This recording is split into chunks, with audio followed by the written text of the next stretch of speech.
Yo, what is up, everybody? Welcome to the Bama Standard Network, guys. We're going to be watching today the Cincere Johnson live commitment. Hopefully, you guys don't hear my washer in the background washing clothes. Let me bring up real quick, share my screen. Let's see here. Here we go. All right. So we're waiting right now for, as you guys can see here, on 3 to start it. But before that, let me go ahead and just get on here myself and talk a little bit about Cincere Johnson. I've been following him for a while on X and a multitude of different sources here. And when it gets closer to him committing, I'll bring up and show it live just so you guys know. Now, just to give you guys my initial take on this, I've thought Cincere Johnson was going to be a Buckeye from the start. He's from Glenville, right? It's basically Ohio State's backyard. But I do cover all of the recruits, or try to recover all the recruits when it comes to Alabama and what they're in the mix for, even if I don't think they're going to get them, just like Brian Williams Jr. and a couple others that I've followed that I didn't think they would get.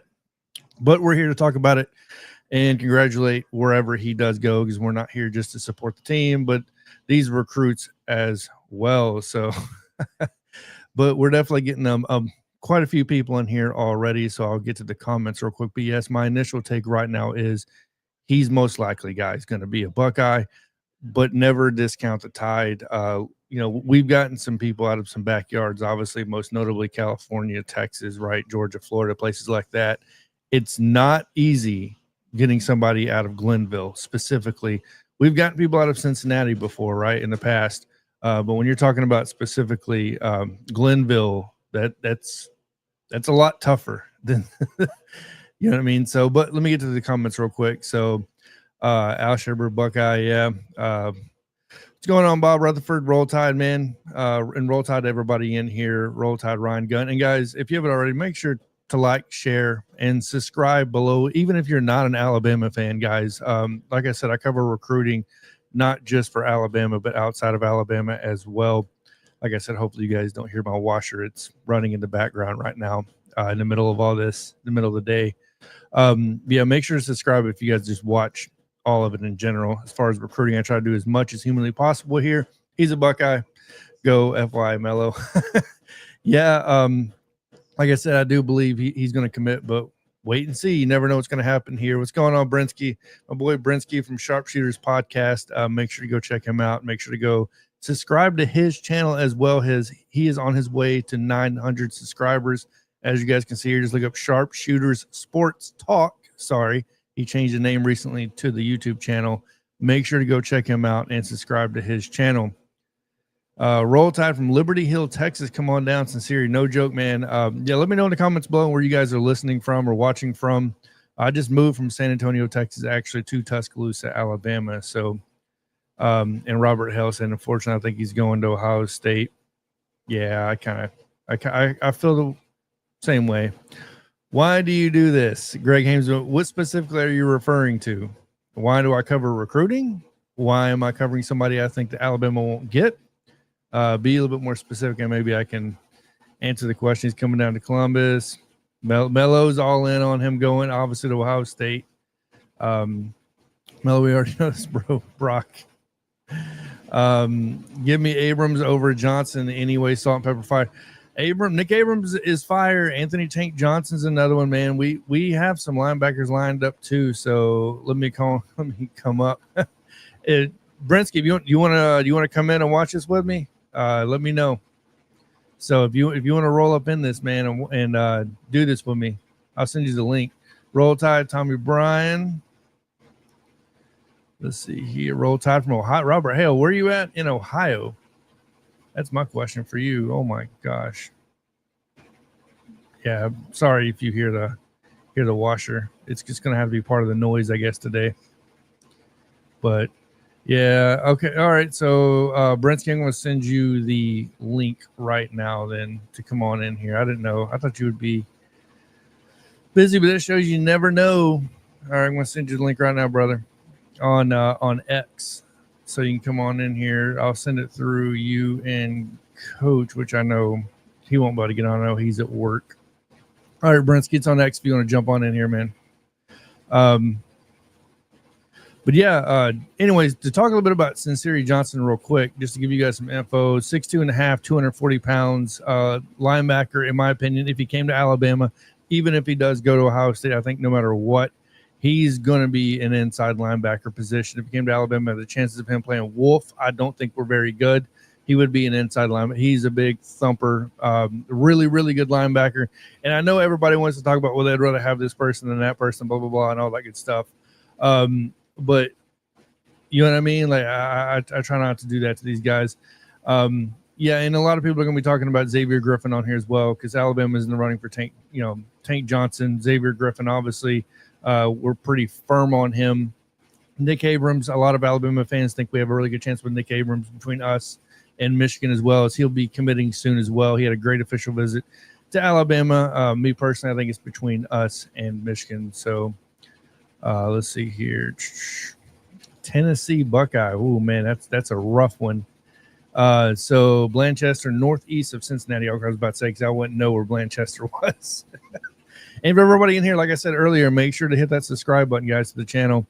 As I cover recruiting, not just, well, it's going to involve Alabama to some extent, but you know what I mean? If Ohio State, if the other ones are involved, I'll definitely be covering that. So, and we have other people that cover recruiting on here as well. Robert Hell's behind enemy lines. That, yeah, you're right. Cincinnati, you're right there. Why do we do this for a player? I mean, I cover recruiting. That's what I do, man. I've covered recruiting for a long time. I interact with the players and stuff like that, and something I enjoy doing. So, never liked Ohio State. I followed Alabama since 1979. Oh wow, okay. Roll Tide from Atlanta. I know we have a lot of people in Atlanta, man. So, but a little bit more into this because it looks like, yeah, they're still not starting for at least another 2 minutes, and then I'll bring it up on the screen to show everybody what's going on. Actually, I'll go ahead and I'll show it now. So let me bring it up. There we go. And remove this. Brensky, let's see here. What you got, brother? Oh, he says he wants to be up there.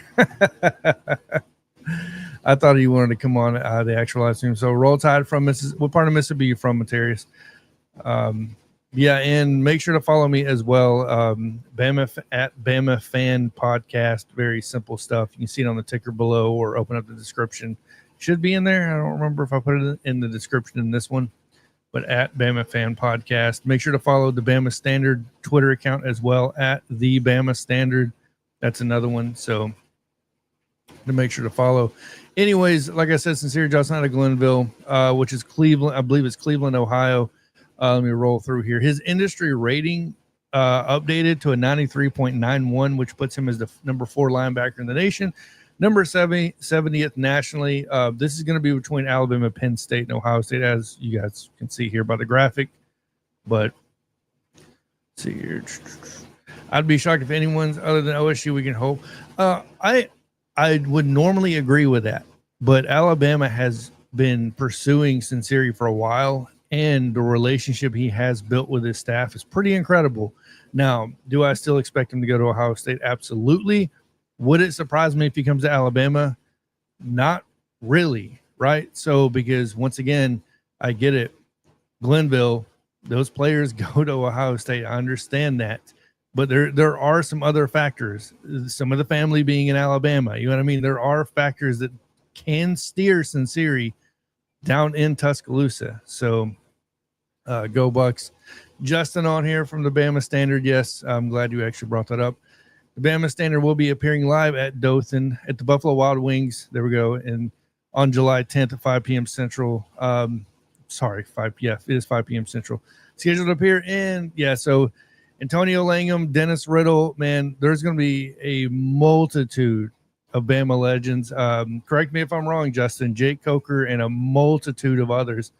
They're going to be down there in Dothan for this Buffalo Wild Wings event. It's for ALS, Celebrity Golf Tournament in Dothan, Alabama. And correct me if I'm wrong, Justin. They do this every single year, correct? So 1970, been a fan since 82, been in recruiting since late 90s. My cousin Is a coach in D1 football and basketball. Oh, looks like we're possibly about to get started here. So, do you think Bama can end up with a top 3? Yes, I think we'll end up probably in the 2, 3, or 4 range. Welcome into another live commitment. It is Jake that Coger, time Sherman of year. Williams, We Derek are Glass, in and the others thick will of appear commitment annually. season. So, We have a big there we one go. today. Well, we always have big So I'm ones not here going to on put the on On3 Recruits channel.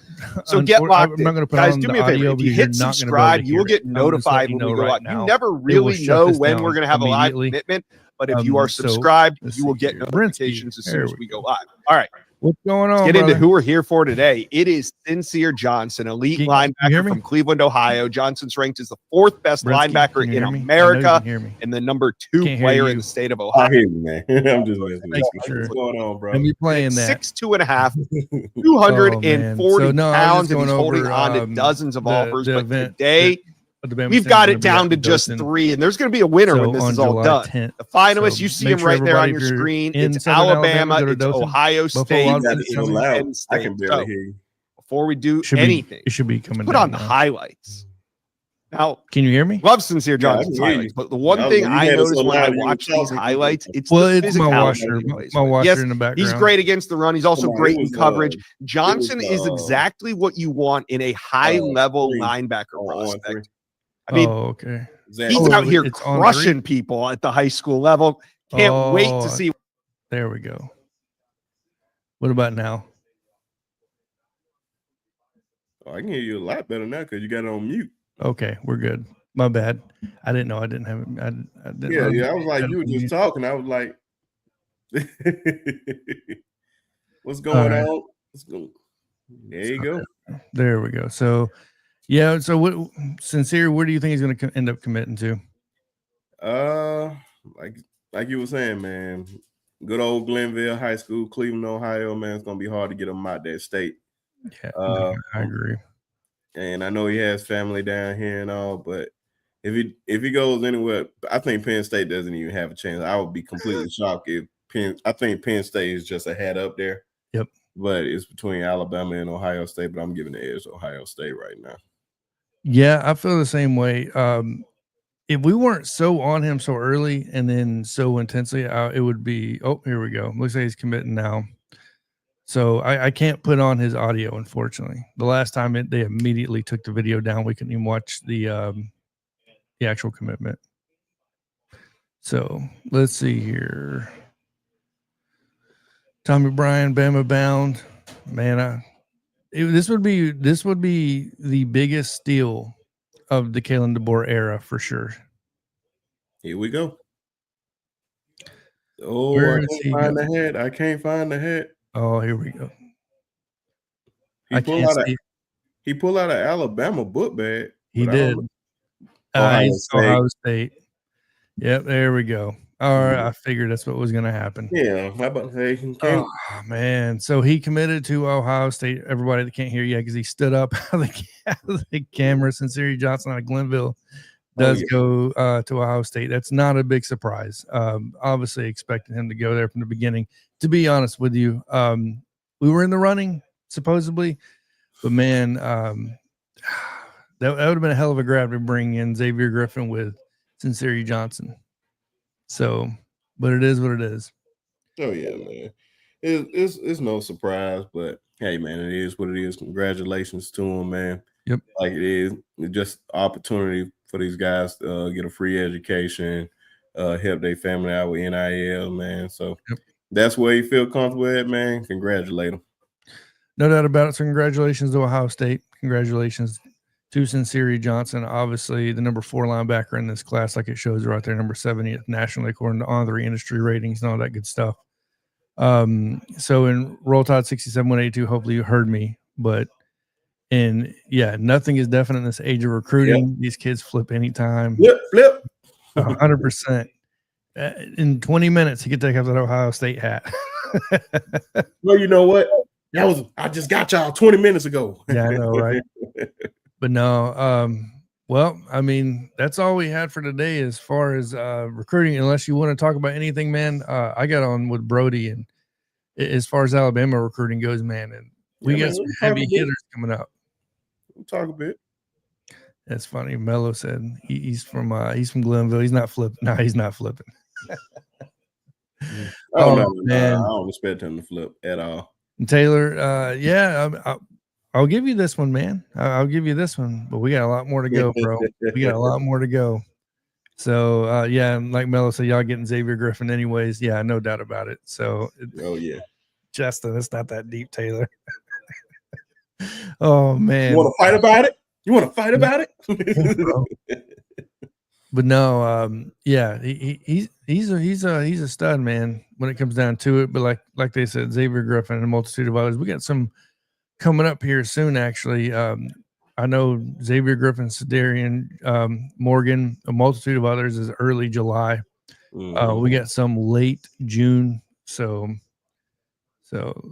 he's not tripping unless he goes flipping. That's actually pretty good. Oh man, so but all right, anytime like we can talk about a few players, man, that you all right. If you want, let me bring up my list. We got the people here, man. Got to get the people what they want. Can't let Taylor have all the fun, man. Talking about second Bama fan. All right, so Taylor goes somewhere to sit down. Oh man. So when Brian Williams Jr. announced his commitment, we actually don't have. Supposedly it's the 26th, but there is no definite date I found in stone for Brian Williams Jr. It seems like he's a complete lean to Alabama, in my opinion. But that being said, let's bring up some official visits coming up this coming weekend at Alabama. So this is going to kind of more lean to Alabama recruiting now, folks. Just to give you a heads up. So this coming weekend, we're talking about June 20th is when these kids get here. Xavier Crowell, Anthony Tank Johnson, Sedarian Morgan. Let me go down the list here. Zay Hall. All those guys are uncommitted to Alabama, and they're all Alabama. You know what I mean? Alabama guys in high school, right? So, give me your take on all, because when I look at Xavier Crowell, when I look at Anthony Tank Johnson, Sedarian Morgan, definitely Zay Hall, obviously. I have to think, in my opinion, those are all Alabama favorites, not just because they're in the state of Alabama, obviously, but like Roll Tide here says, Anthony Jones from Mobile, Alabama is the linebacker. I hope we can get, what you talking about, Tank Jones here. Give me your take on those guys. Any of those guys stand out to you? Obviously, Xavier Crowell, to me, dog when it comes down to it. Well, some of the guys that really stand out to me, man, of course, Sedarian up in Alexander City, Alabama, man. He definitely stands out to me. You can just tell he's definitely leaning towards Alabama. Auburn probably trying to make a strong push towards them. And I know he's going to be in Tuscaloosa this weekend.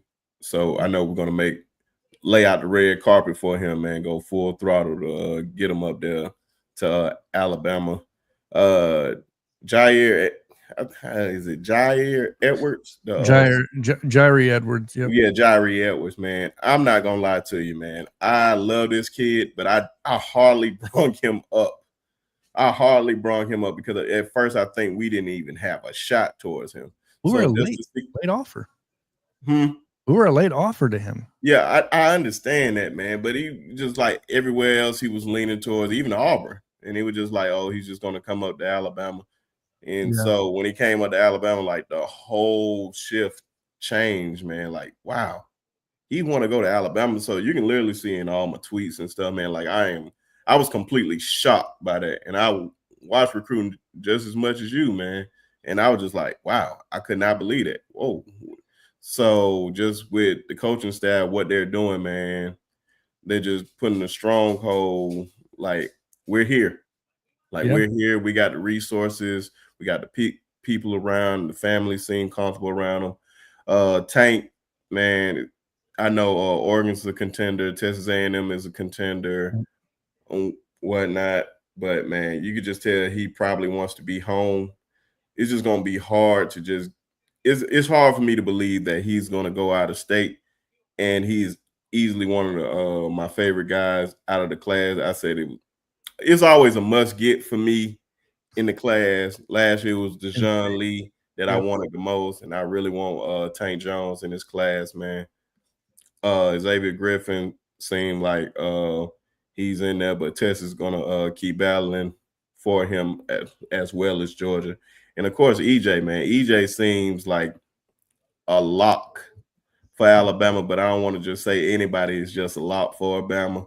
But I know they're gonna roll out the red carpet for him too, man. So I just can't wait to see how everything turns out with him, man. So because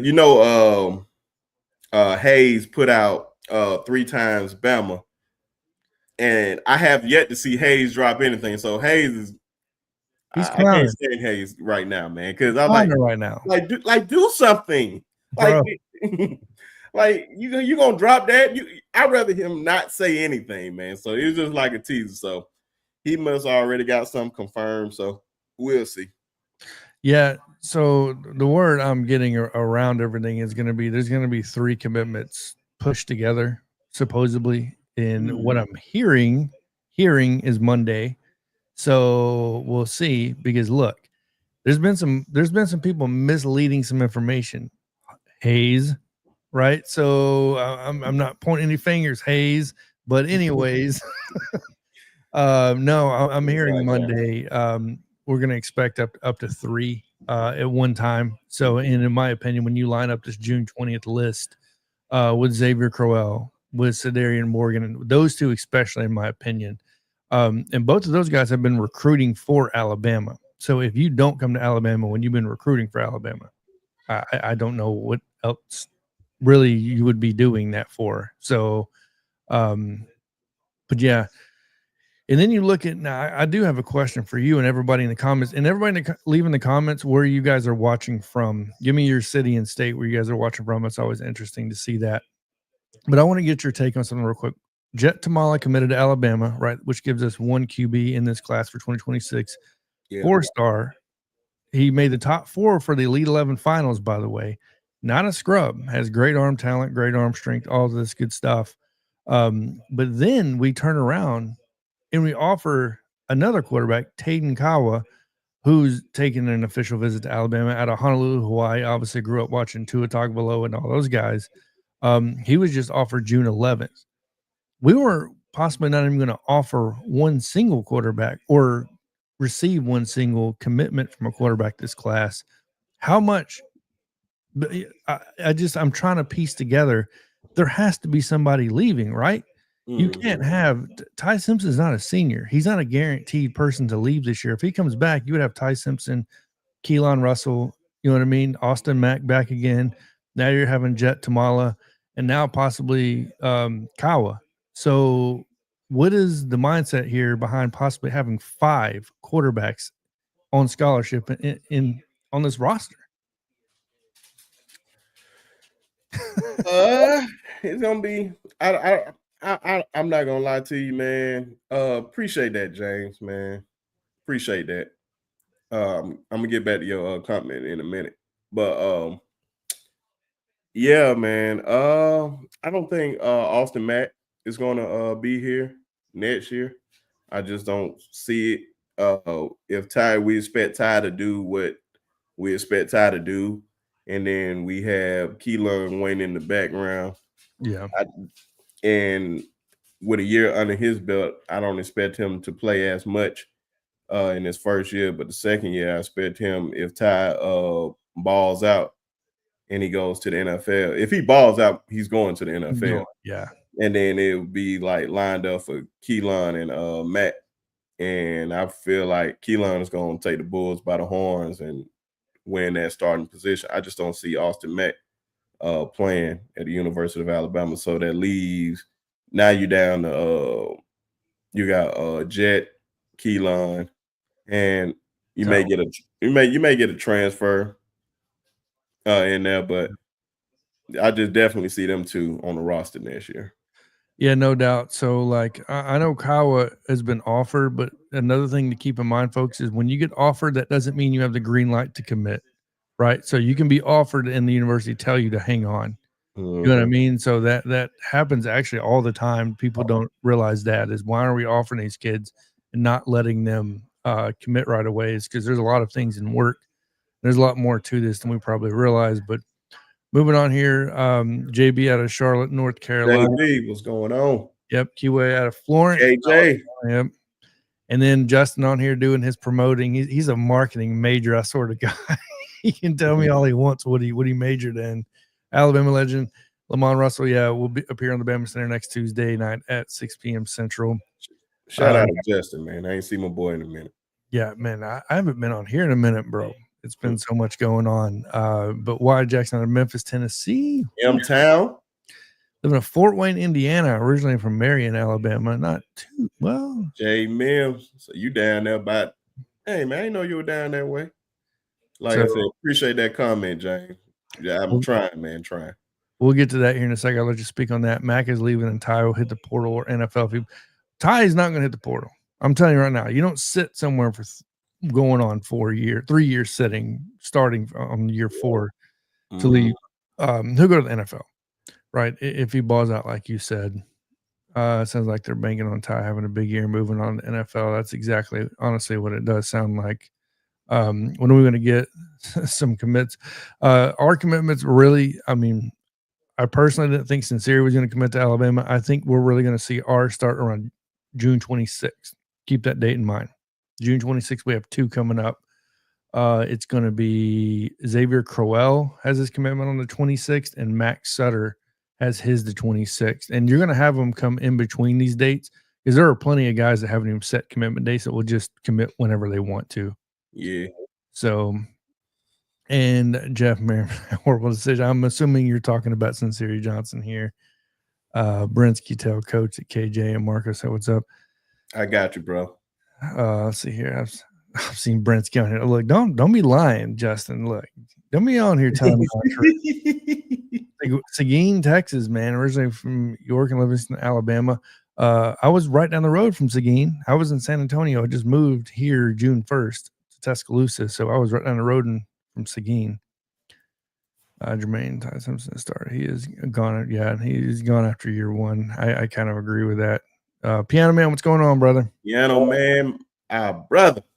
So I am up and early doing his about 8 o'clock this morning. So Marcus, good morning. Rolls as much as I want Alabama to land Johnson commit, but I feel like focusing on Crowell instead. We definitely didn't land Johnson. Coleman, Alabama, definitely familiar with that.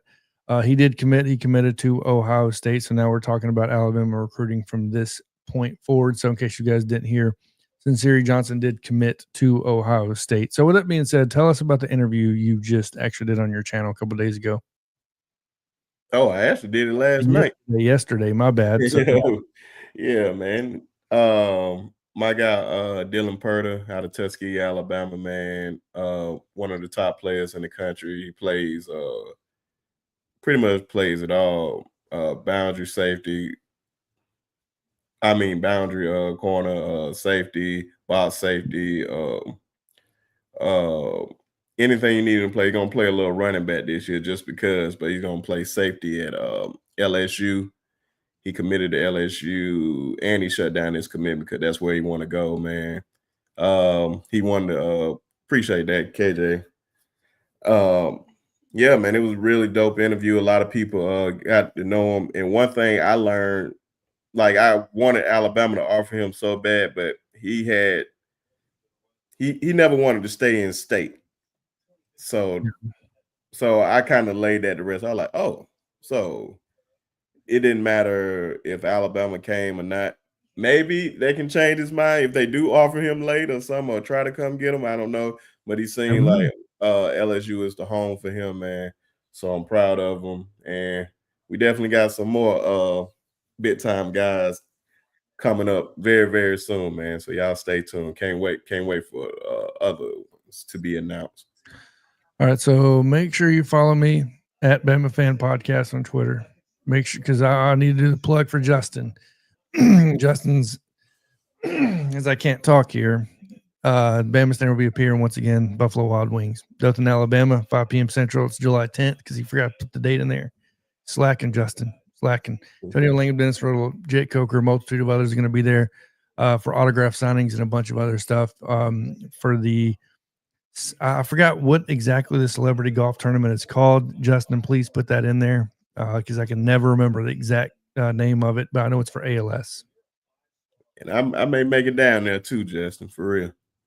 And also, I can't leave out a major shout out to Coach Sean doing an awesome job on the interview too, man. Shout out to Coach Sean, man.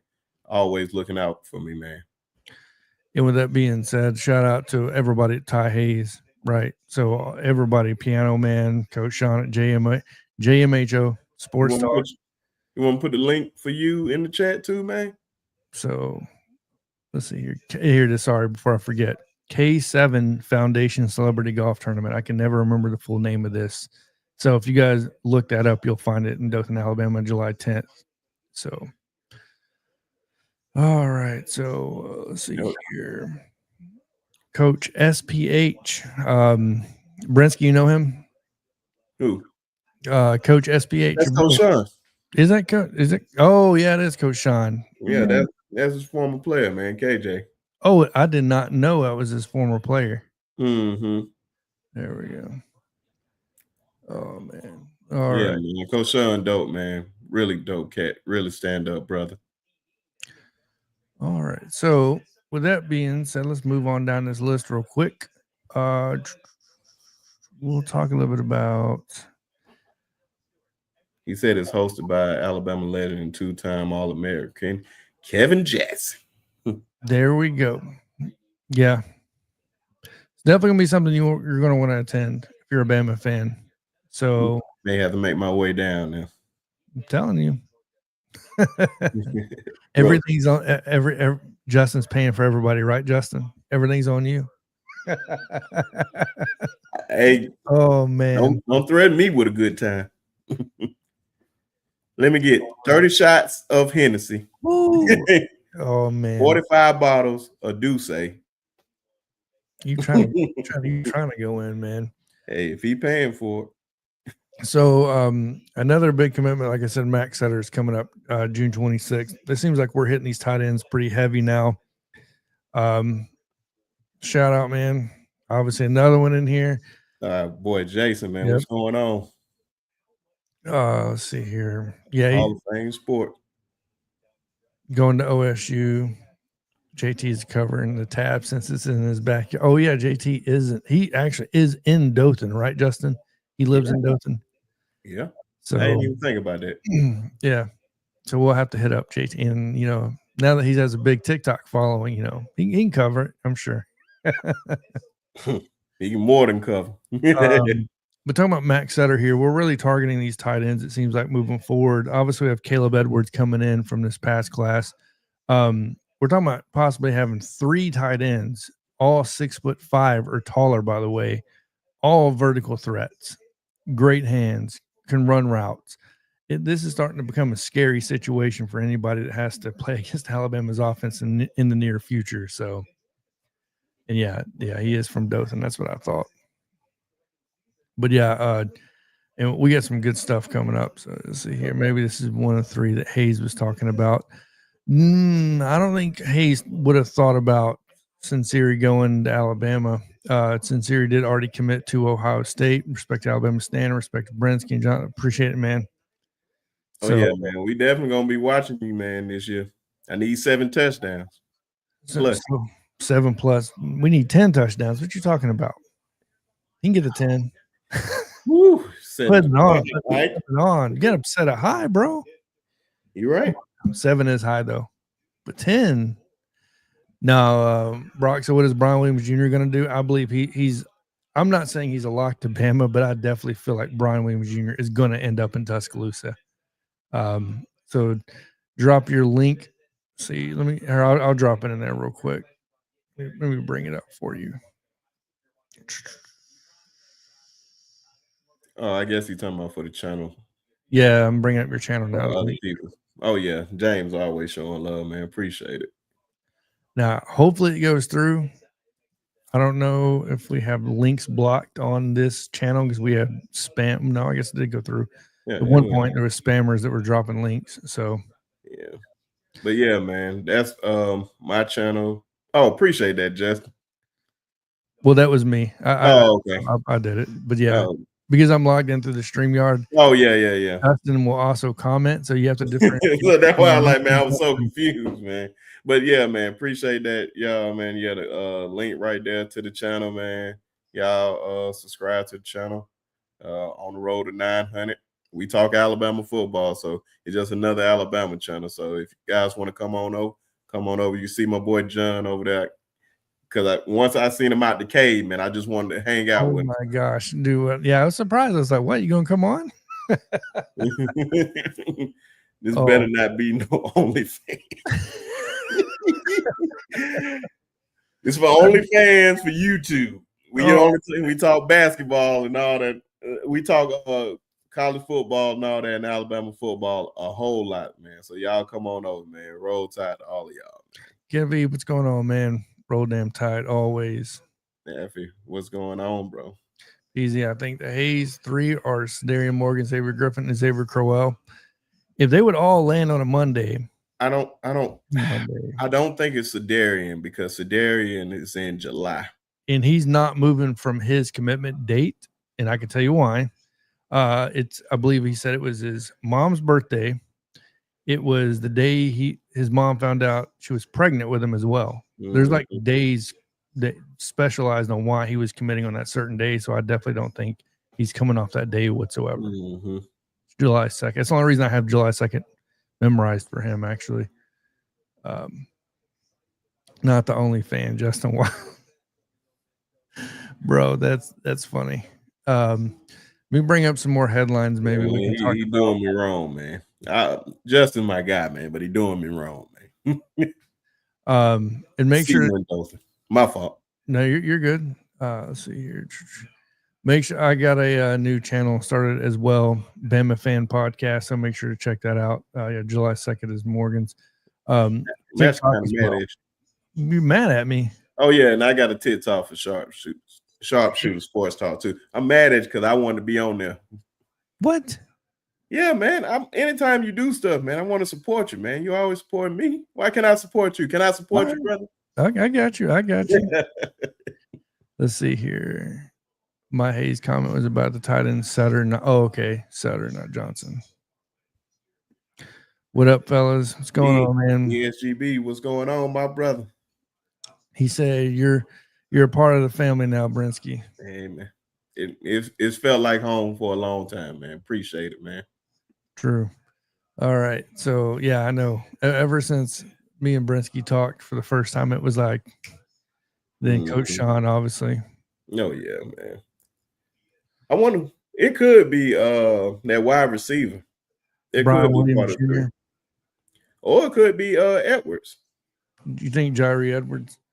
Jairi didn't release a commitment date yet, so he could shout some people. A lot of kids don't even like releasing commitment dates. To be honest, they don't.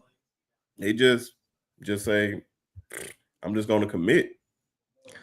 Let's see here. I know, like what you were saying earlier, which I think a lot of people don't know. Yeah, you get an offer. Kids like to show that they have offers. Like, oh, I got this many offers. Yep. But it's only like the big dogs of the big dogs, like the Sedarian, those type of kids that can just commit just like that. They don't have hold on, like I offer you, but let me see you come to camp or come to visit, and we'll give you like that type of offer. Yeah, no doubt. So I do have to give a shout out though. CJ Mosley officially retired today. He spent the majority of his career, obviously, with the Ravens. I believe it was the majority. I know he was with the Jets for a while too, but the majority definitely with the Ravens. Made a huge impact there. Obviously, an Alabama legend. Shout out to him, man. I don't know how many years he was in the NFL, but it was a while. He came out the same, because we all in the same class. Shout out to the best class ever, 2009. I would say 12 or 13. So it had to be 13, right? Because Dante Hightower was in before. Wait, yeah. Yeah, Dante is a year ahead of us. Year ahead of you guys. So it would have been Dante Hightower, and then CJ Mosley directly after, actually. So Yeah, so in the NFL for what, 13 years. That ain't bad. That ain't bad. Are you serious?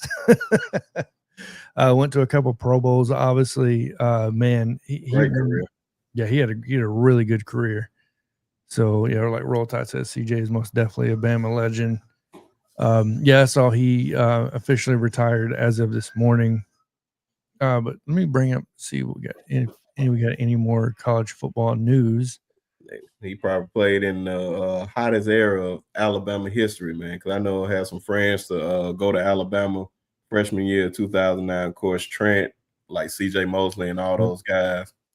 He said his freshman year was 2010, so my bad. 10? But I know Trent is in our class. Yeah. But man, when them guys went up to Alabama in 2009, man, when I tell you, he said, man, it was pretty much, it felt like we was going to the national championship game every year until they graduated. The only year that they didn't go was 2010, of course. Yeah. Yeah. I don't want to talk about that Iron Bowl. It still hurt by that. Appreciate that, Justin. His freshman year was 2010. Yeah. But when that's what I'm saying. He came out though in 2013 though, right? 13, 14, maybe around that time. Positive he got drafted in 2013. Yeah. I guess it would be 13 into 14 would be the draft class. Mm-hmm. Because I know those guys were all back to back when you talk about Rolando McClain, Dante Hightower. I mean, it was just a string of guys. CJ Mosley, Reuben Foster. I mean, just like craziness all back. And then we're not even talking about Mac Wilson and just a multitude of others. Yeah, because I think AJ in our class, Drake Hurst in our class, Trent, DJ Fluka, Nico. So yeah, all those guys, man. What a time to be alive. Yeah, I know, right? So what about our quarterback leading in the Elite 11? Surprise all those coaches.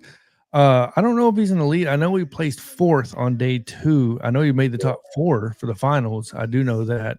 If he does win it, it's going to be kind of funny because Keelan Russell flipped from SMU to Alabama, won the Elite 11 right after, and now we possibly could see Tamala flip from obviously Iowa State to Alabama and then win the Elite 11. So, yeah, that'd be kind of ironic if all that happens. So, the era of the headhunter, you are correct on that. I don't know if there was a headhunter bigger than Tony Brown, and then you add in Reuben Foster.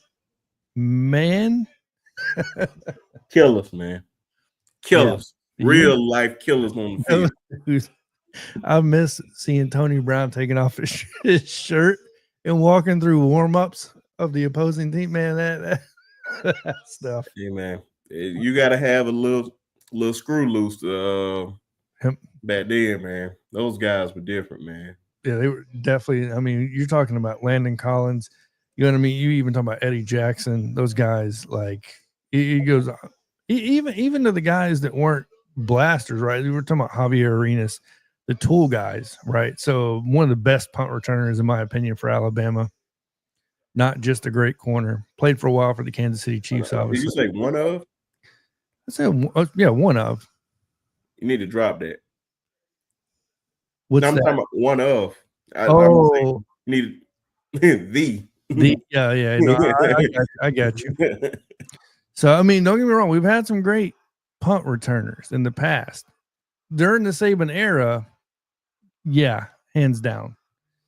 Let's see here. Yeah, Tony Brown did it on our show, too. Hang on. He didn't take off his shirt, though, did he? Because that would be... When did he do that? And I think I watched the whole thing. Reuben Foster, hands down, man. Go back and watch Tony Brown hit some people. Tony Brown let loose. That man had some things going on in his head. Reckless abandon, man. It's certain guys, man. I was like, yeah. Absolutely, JB. Oh my gosh. Steve Brown lost his woman that he's talking about the Harrison. Oh man, he did take off his shirt on there. I gotta go watch that again. Okay, so I didn't get a chance to watch the whole thing. I did not know that Tony Brown took off his shirt on the live stream. So here on the Bama Standard, Tony Brown was on an interview. If you go up to their playlist, or just type in Tony Brown interview Bama Standard.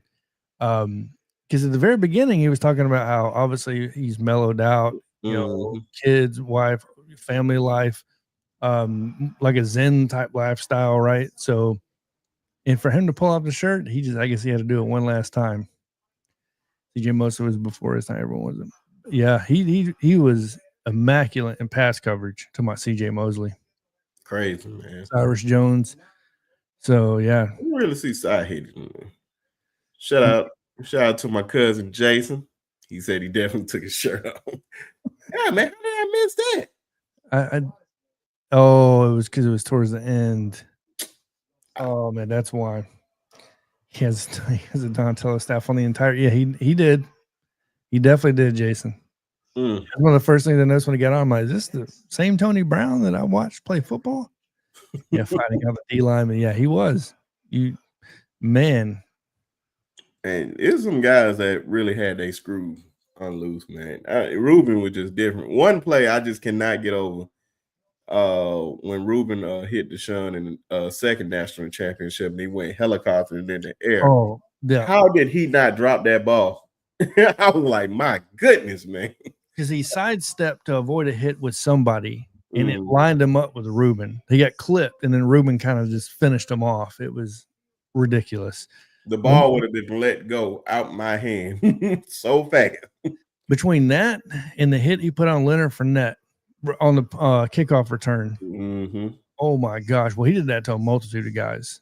I know there was I can't remember who it was from A&M that was returning. He blew up someone. Oh, what's his name? You know who I'm talking about? Yeah, I know exactly. He was a running back, I believe. Somebody gonna post it in the chat. I know they are. Guy, it was a player that Reuben Foster blew up in a Texas A&M game. Yep, and it was on a kickoff return as well. Name, and I know his name is gonna piss me off so bad. I think it's Nolan or something, like some Speedy Nolan. Or Speedy Noel. Speedy Noel is who it was. That's who it was. See, I fell in love with Bama in the Mark Barron days. Sorry, my New Yorker. I was late to the party on Bama. It's never too late. Russell Warren says Fournette. Yeah, no, I mentioned Fournette. That hit he put on Fournette. Texas A&M, but appreciate that. Yeah, definitely Fournette too. Hey, man, when you got that net bracelet on there, boy, you watch out, man. Certain guys, man, I know are hitters, man. Like when certain guys tape up their fingers, it's over. I'm not even trying to be around those type guys, man. Straight killers. You know why they tape up their fingers? They would get them caught up in that face mask and dislocate their fingers, looking like what's his name, Michael Strahan on freaking when he covers NFL. And he's got to hold up his hands and they're going 16 different ways. Hey, you ever seen Booger McFarland? Oh, Booger McFarland's another one. My gosh, what's my man's name? That his was terrible. I know Torrey Holt's fingers like that. Yep. What's my man's name? Famous offensive lineman out of Cincinnati, legendary not linebacker, but offensive lineman. Cincinnati, talking about the Bengals, or are you talking about Cincinnati? Bengals, yeah, the Bengals. Oh my God! Hall of Fame offensive lineman. Obviously, Joe Thomas is Cleveland. Cincinnati's he was way he played like mostly in the 80s. Oh, and I'd have to look it up. Come on, y'all. Y'all help a brother out, man. Y'all know who I'm talking about. He had some ones lit up. Oh, what's his name? Yeah, he killed him. No, he's not talking about Andre Smith, Russell. Andre Smith was a dog. Don't get me wrong. But no, he's not talking about Andre Smith was. I'm talking about the offensive lineman. He played in the 80s. Yeah, the 80s. Hall of Fame offensive lineman. Here's the truth. Ronnie Lott had no fingers. When you were 100%. I love football, man. It's no way I'm going to amputate my finger to get back on the field. Nope. No way. That's a different type of toughness, man. That's a different type of toughness. And I would never question Ronnie Lott. If Ronnie Lott say you ain't tough, you ain't tough. I don't care who he say. Oh man. Amputating your fingers is crazy, dog, on the field. What was his last name? What was his first name? Anthony Munoz. Anthony, there we go. Jesus. If I could have thought of one name of it, it was definitely Anthony Munoz. Yeah, I don't watch enough NFL to know the history, all of it. I mean, I know probably when we talk about guys with like their fingers like that, man, certain guys I just can't get out of my head. So when they be doing stuff and he like I can't get it out of my head. I'm going to look it up and put it on the screen for everybody to see. Oh my God, bro, it's bad. It's bad. Oh my, what? It's bad, man. Let me see here. I don't know. Man, maybe they won't have an issue with me putting it up. Let's see. Let me share the screen. One of those things you're not trying to look, but you can't help but look. Like well, I'm telling you, it's bad, man. I was like, my God. Yeah, his fingers they're not going in the correct direction. I'm like, man, y'all are different, bro. And it really be them old school cats, man. Where they say the sport is not tough like it used to be. I understand. I'm with you. Look at Booger McFarland's hands here, dude. Who's that? You don't have them on the screen. Oh, hang on. Let me bring it up. Let me share the screen. There we go. Sheesh. I'm getting that fixed, man. There's no way I can walk around with my hand like that. That is crazy, man. There's no way I'm walking around with my fingers like that. I can't do it, bro. I cannot do it. Anthony Munoz. Here we go. God almighty. What? I can't look at it, man. It just what? All right, I'll remove it from the screen. Oh my God. Like, man, he is different, bro. I'm talking about he is different. It's still killing dudes across the middle. I love his Niners, yeah. Saw AJ Crow last night at gas station. He's Bama all the way. Oh man, that's awesome. Yeah, it's what state your sources? Did he say it? You got a picture of him? You got a picture of him? Show me. I don't know if you guys talked about this yet, but what two running backs are we likely to get if Russell starts at QB next year? Well, it put us at a predicament trying to find two QBs in the portal. No, the two running backs are going to be EJ Crowell and I think Barnett. Obviously, Ryan Estrada committed to Minnesota 2 days ago, so he's off the board. JB says, "Grab my strong hand." I haven't seen that. Ryan Estrada already committed. Yeah, Estrada committed to Minnesota, so he's off the board. So right now we're going after Javier Barnett, which is the Illinois commit.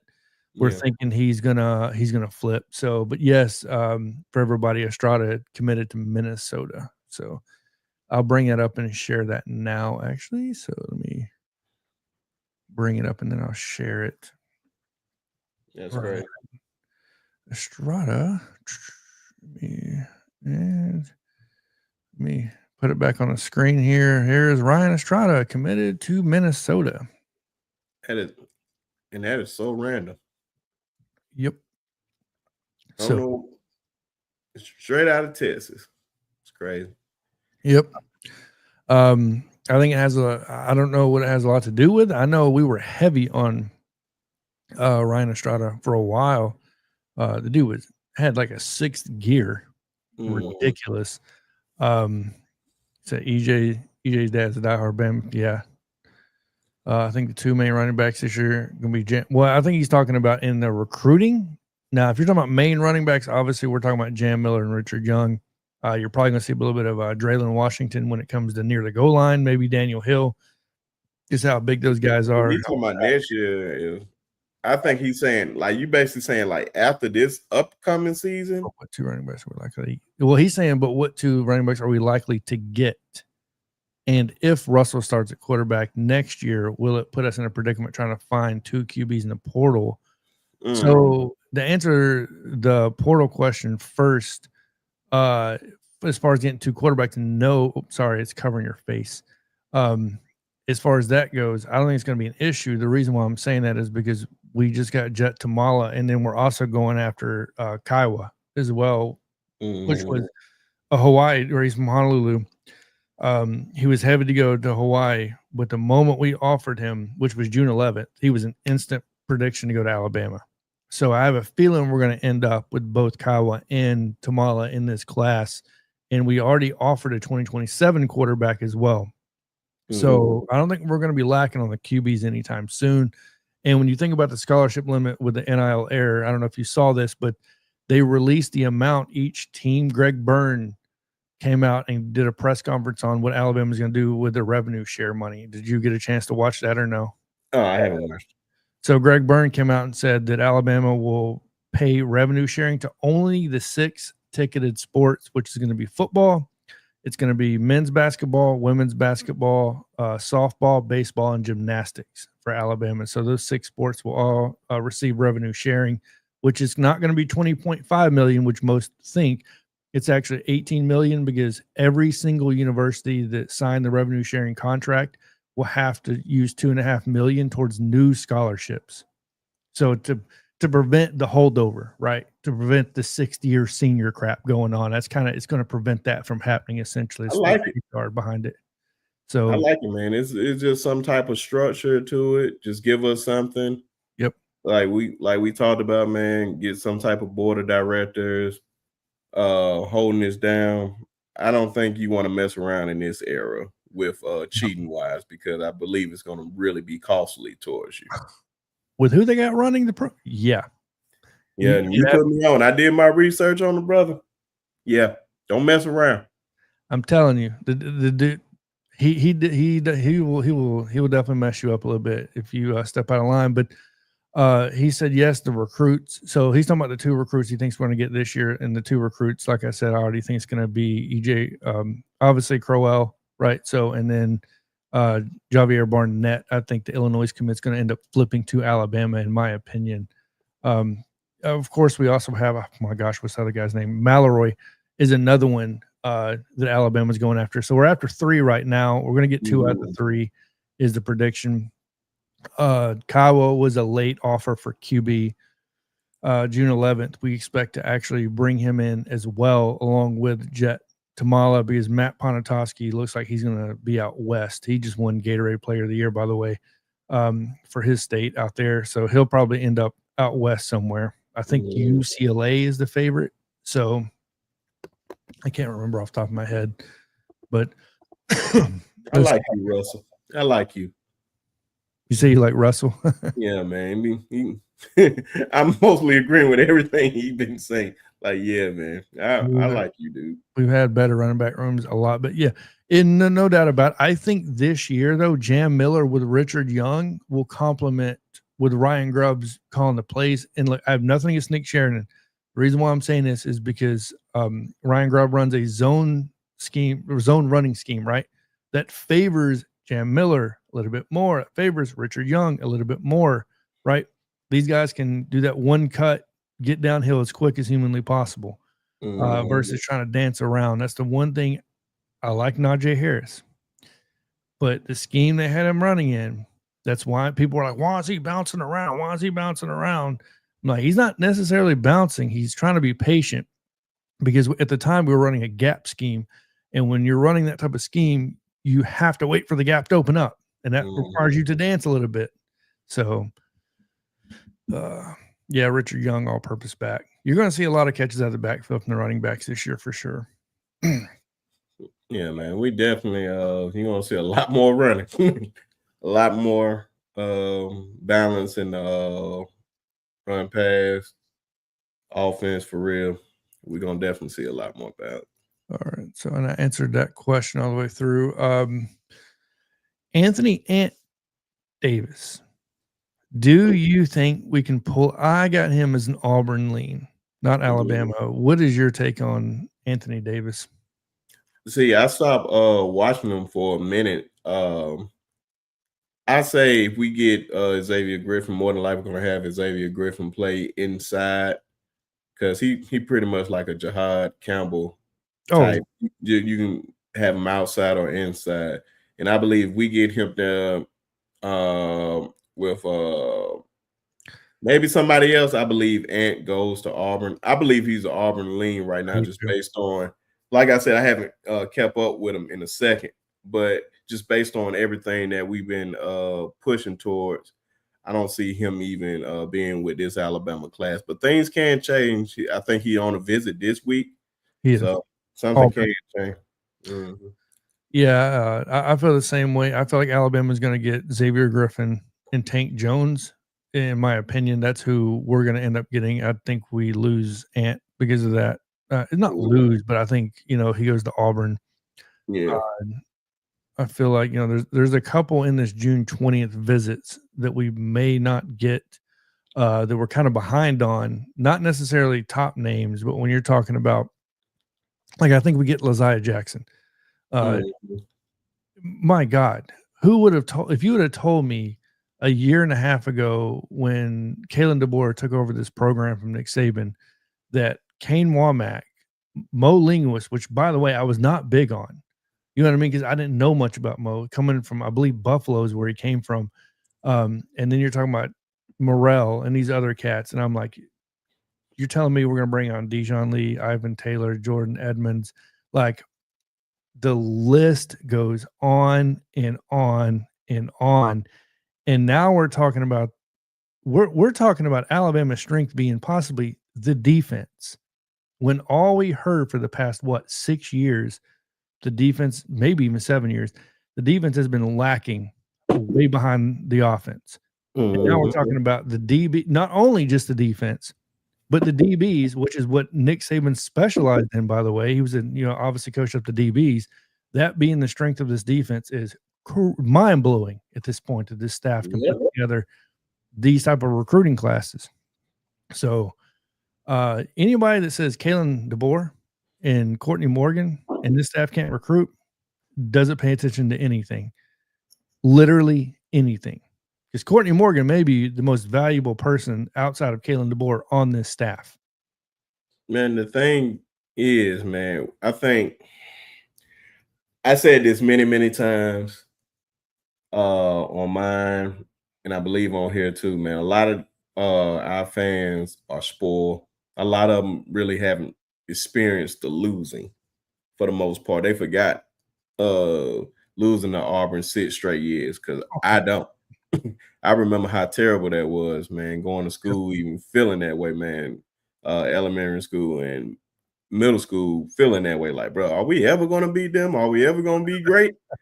Like, my God. And then when we finally got Nick Saban and we seen what that turned out to be, man, and now you see we got Kellen DeBoer, and it was like, oh, he can't recruit the South. Like, if you can relate to people, man, you can do anything. Who say you have to be from the South to know how to coach football? That doesn't mean anything. Nick Saban is from West Virginia. Exactly. West Virginia, right? All his ties were up north, by the way, because when he went up north, right? So you're talking about Toledo, you're talking about Michigan State, you're talking about the defense coordinator under Bill Belichick at Cleveland, right? So everything he did. Listen how all the LSU fans felt about Nick Saban when he first came down there. Who is this guy? Who is this guy? And then when he finally did what he did, now it was like, oh, when he came to Alabama, it was like, oh, I got that national championship under my belt. We know what he's going to do. But nobody, not even me, I knew he was going to win maybe a few national championships, but not 6. I didn't expect this. Anybody said they expect this, they're lying. Nobody expected this. It's the greatest dynasty in college sports history. Yeah. I don't care about basketball or what. This is hard to do, to win like this in college football, man. To see what he did and bring these type of players, and you seeing where Kellen DeBoer is getting these guys or whatnot. Like, we question every move that he did, and then like, oh, you need to recruit more players out of Alabama. I'm like, man, it's kind of tough for him to do it on his first year, because they going door to door. You know, you got to stroke these head coaches' egos. No point intended. Yeah, you just got to make them feel good about it. They said they got egos, man. You got to make sure you got a foot in the door. And look, we see they have a foot in the door. Look at the players that they are in line 4. You might well say Xavier Griffin is from Alabama because that's where he's from. Then you got Sedarian, you got EJ. Yep. Come on, man. Yeah, exactly. So yeah, we got some from Mobile. I mean, it's just it goes on and on. So Russell Warren says, why didn't we try to get Landon Duckworth was a NIL problem. So some guys, you gotta understand something, guys. It's not going to be typical to get a multitude of blue chippers in the same class for one reason. That's why a lot of people didn't think we'd get many offensive linemen in this class, because we recruited and spent NIL money on last year's offensive line class. So this year's kind of we're backing off and we're spending on the defensive line and defensive backs, right? So Keelan got obviously the majority of the NIL for the quarterbacks. So we're talking about one coming in. His, I believe, surpasses Ty Simpson, if I read it correctly. Which that could change in a blink of an eye if Ty Simpson becomes successful, right? So that will change very dramatically. But yeah, that was the Duckworth thing.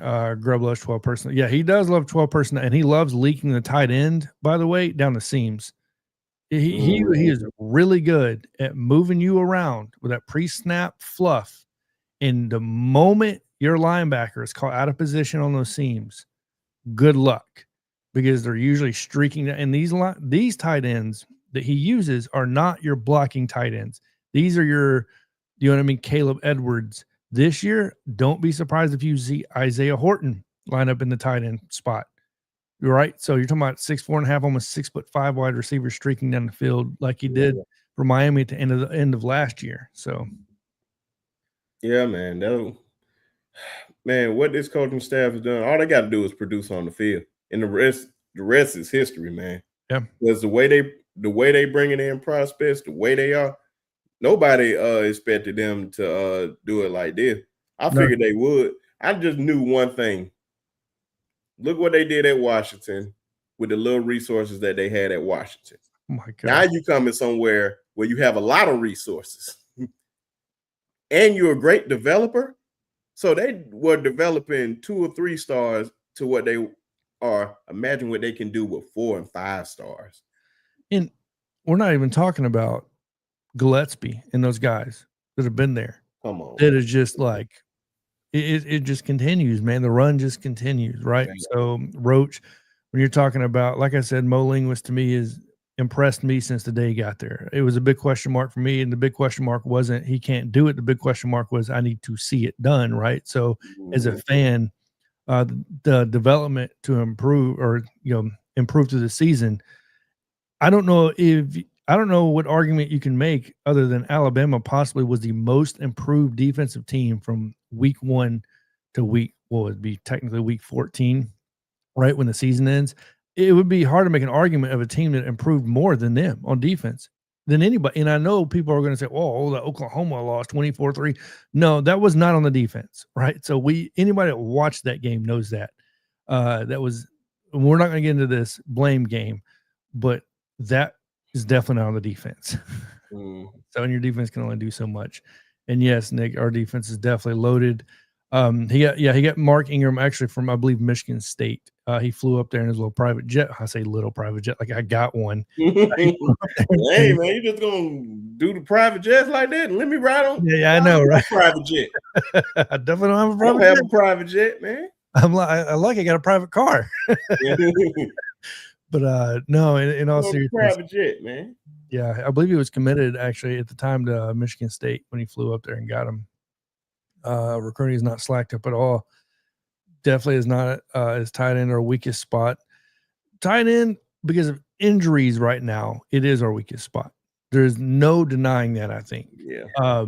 Now, I will second that and say this. I think that there are players that our defensive line could be a weak spot if they don't make an improvement from last year. I believe they're going to make a huge improvement. I believe they will too. But I believe Jeremiah Beeman is going to be pushing for a starting spot. So it says, I play with Landon's cousin right now, Jalen Daniels. Landon is a better athlete than passer. Yeah, talking about Duckworth, yeah. Yeah. Sure, man, that's fine.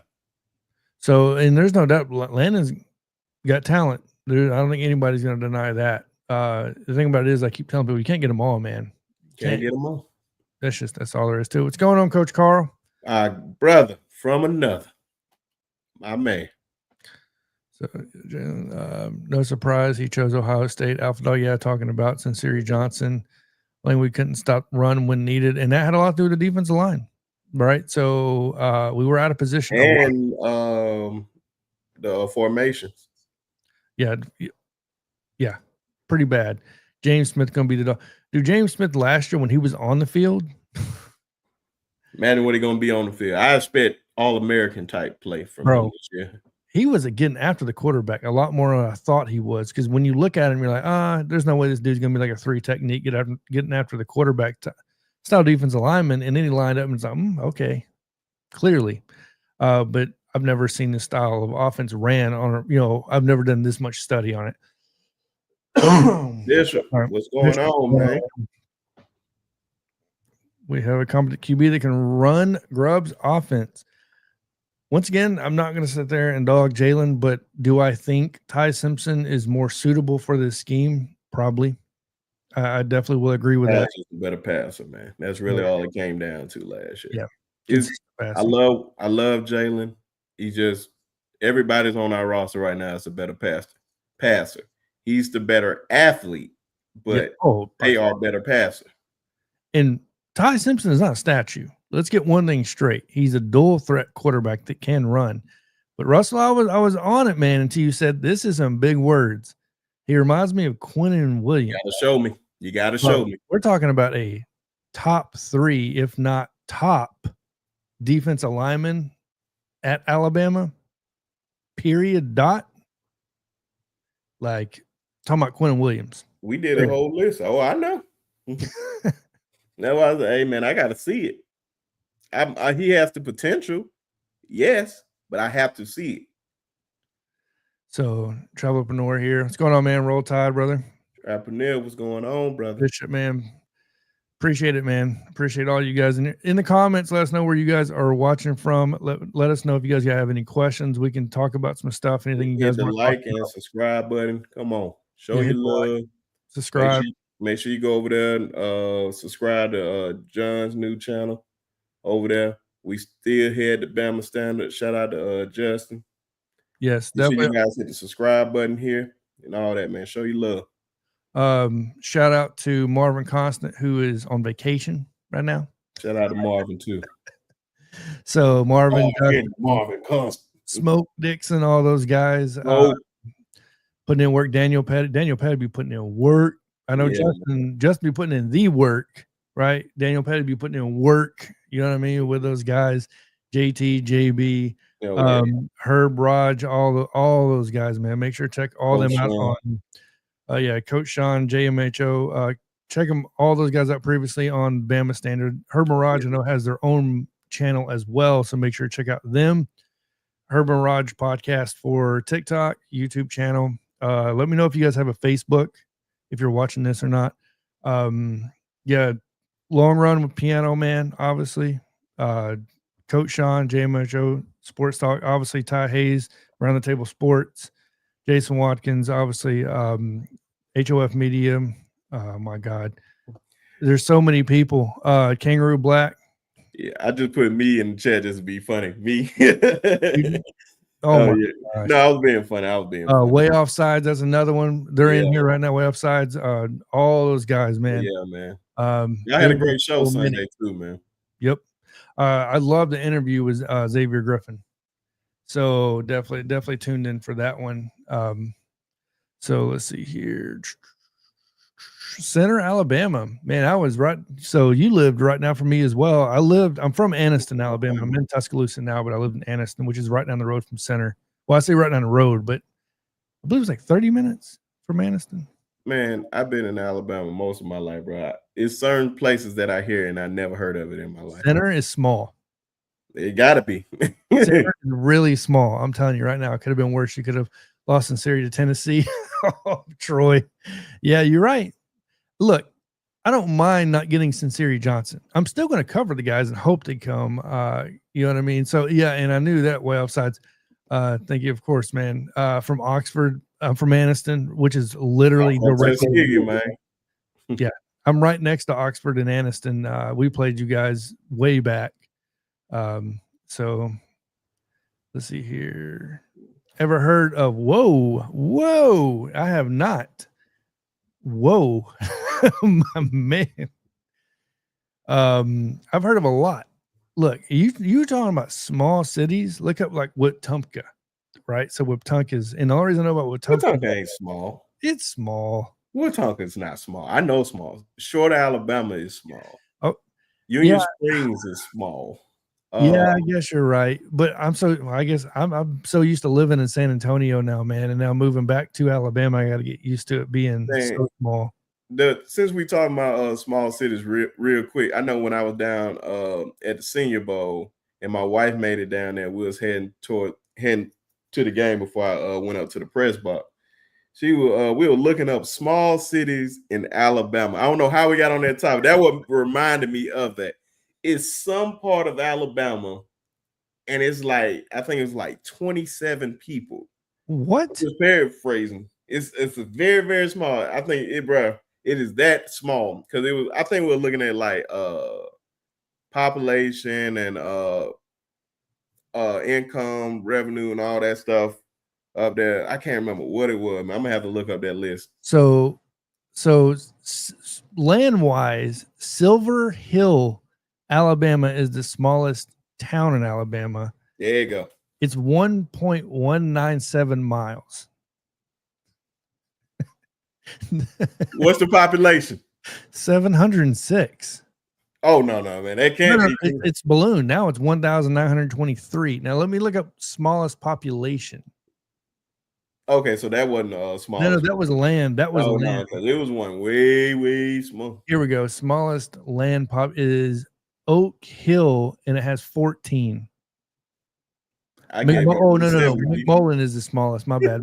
McMullen is the smallest with 10 residents. Oak Hill is number 2 with 14. That's a family. 10. You're right. That's a family. Oh my gosh. Where you have prom at, man? Where you don't go? Like, what is down there? Is there a mayor? City councilman? Kids come out, they already part of the city council. You know what it is? It's like, have you seen Schitt's Creek? That's what it is. I'm not laughing. It's gonna be your mayor is your city councilman, is probably also your fire chief. I don't know. Yeah. I think they tore down the bridge, haven't lived there in about 4 years. Yeah. So I think he's talking about let's see, let me scroll up. Here we go. How do you say Wetumpka? Wetumpka's not small. I don't know. How do you say that? Wetumpka. Oh, you're talking about that? I'm talking about that on the screen. I don't know, man. That's one thing I missed. That's one thing I'm glad about moving back to Alabama. Go back fishing. I didn't fish in Texas. So I got to get me some more fishing poles, man. Fishing down here is like relaxing, man. Gadsden, Alabama, I've been to a lot, obviously. Oh, yeah. That's up towards that Birmingham way. Yeah, that's near me. Athens, Alabama, 256. Same thing in Anniston, 256. Hey, we 340. Man, hit me. They say living in hell in Knoxville, Tennessee. I know you be seeing all that burnt orange. Oh, so it's Chakalaka. Okay. So. Chakalaka. Okay, that's not hard to pronounce. Chakalaka.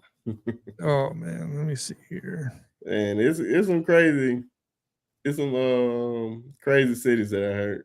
I know this one is in Georgia, Willicoochee. What is it? Willicoochee, Georgia.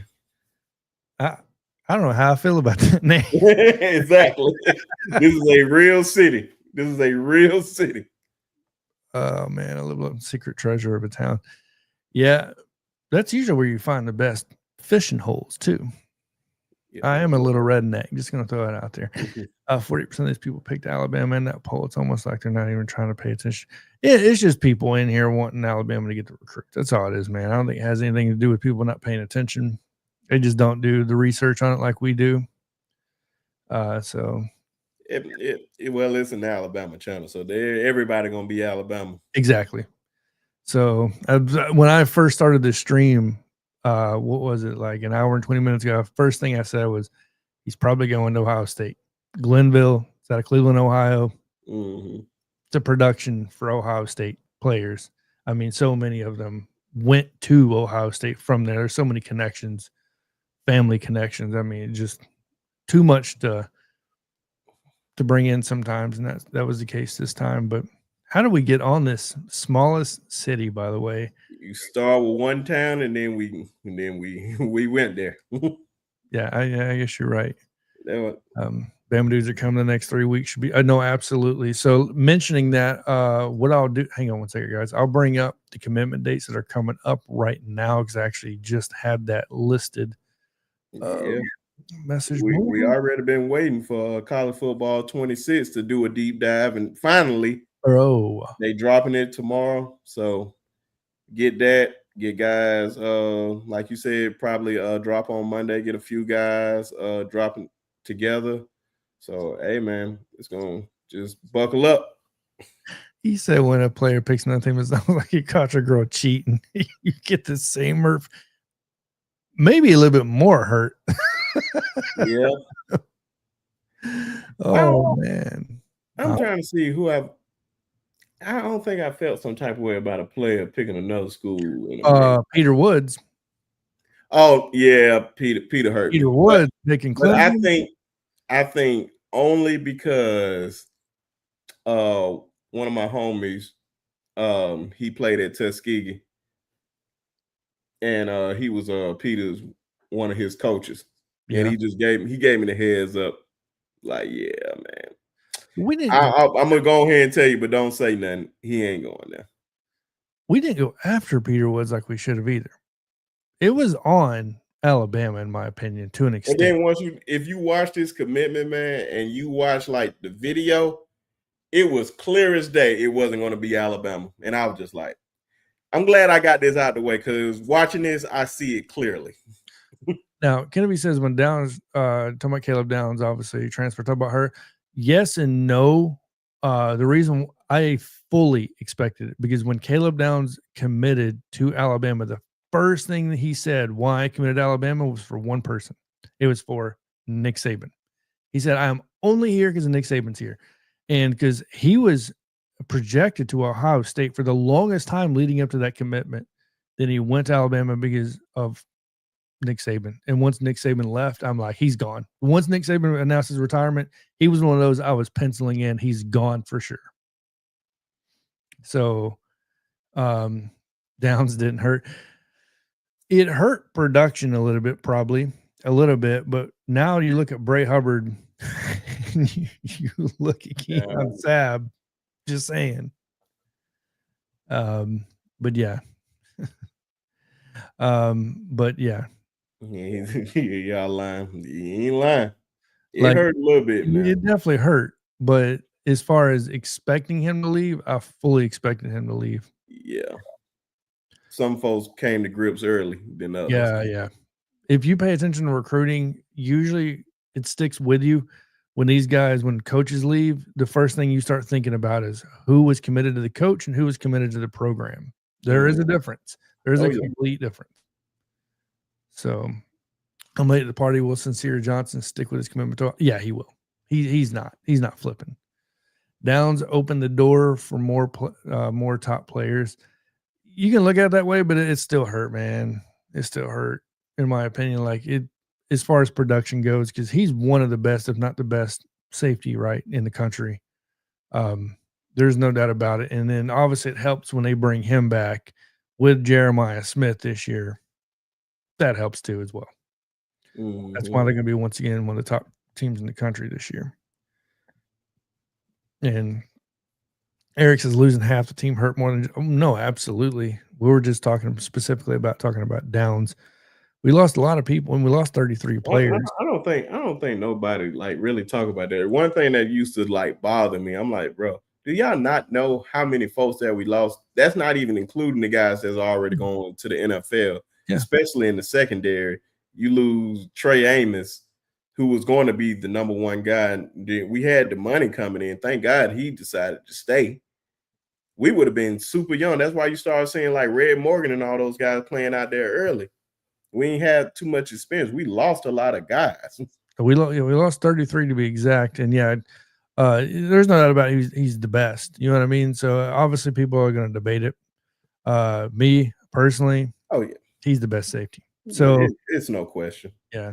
And of course it hurts production wise. But like I said, sometimes when you pay attention to this stuff, it just kind of is one of those things where when a coach leaves, who was there for the coach? Right. So you kind of try to come to grips a little bit earlier. I think Rick's was just I mean, no, it wasn't even, because Ritz, yes, he was a 5-star corner, but we don't know what he was.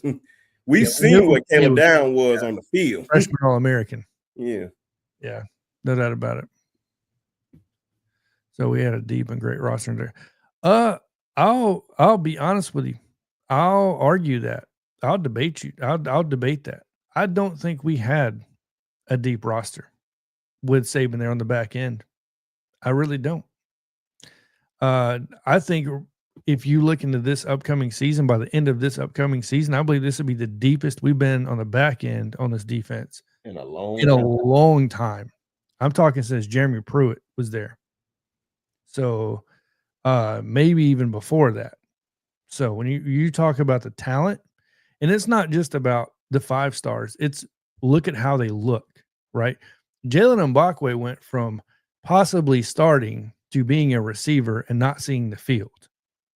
That's what we're talking about here, right? So a freshman playing opposite of Damani Jackson, obviously last season, and now we're talking about this upcoming season, Dejoun Lee pushing him out of the way, possibly getting on the field. Dejoun Lee 6'4.5", opposite of Damani Jackson, with Bray Hubbard and Keon Sapp. It's going to be something ridiculous.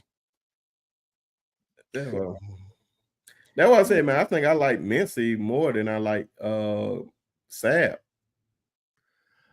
Yes and no. Mincy's definitely more physical, for sure. In my opinion, he's more physical. Sapp is, I believe Sapp. Last year we needed him for the leadership. He had the most experience back there. This year won't be the case.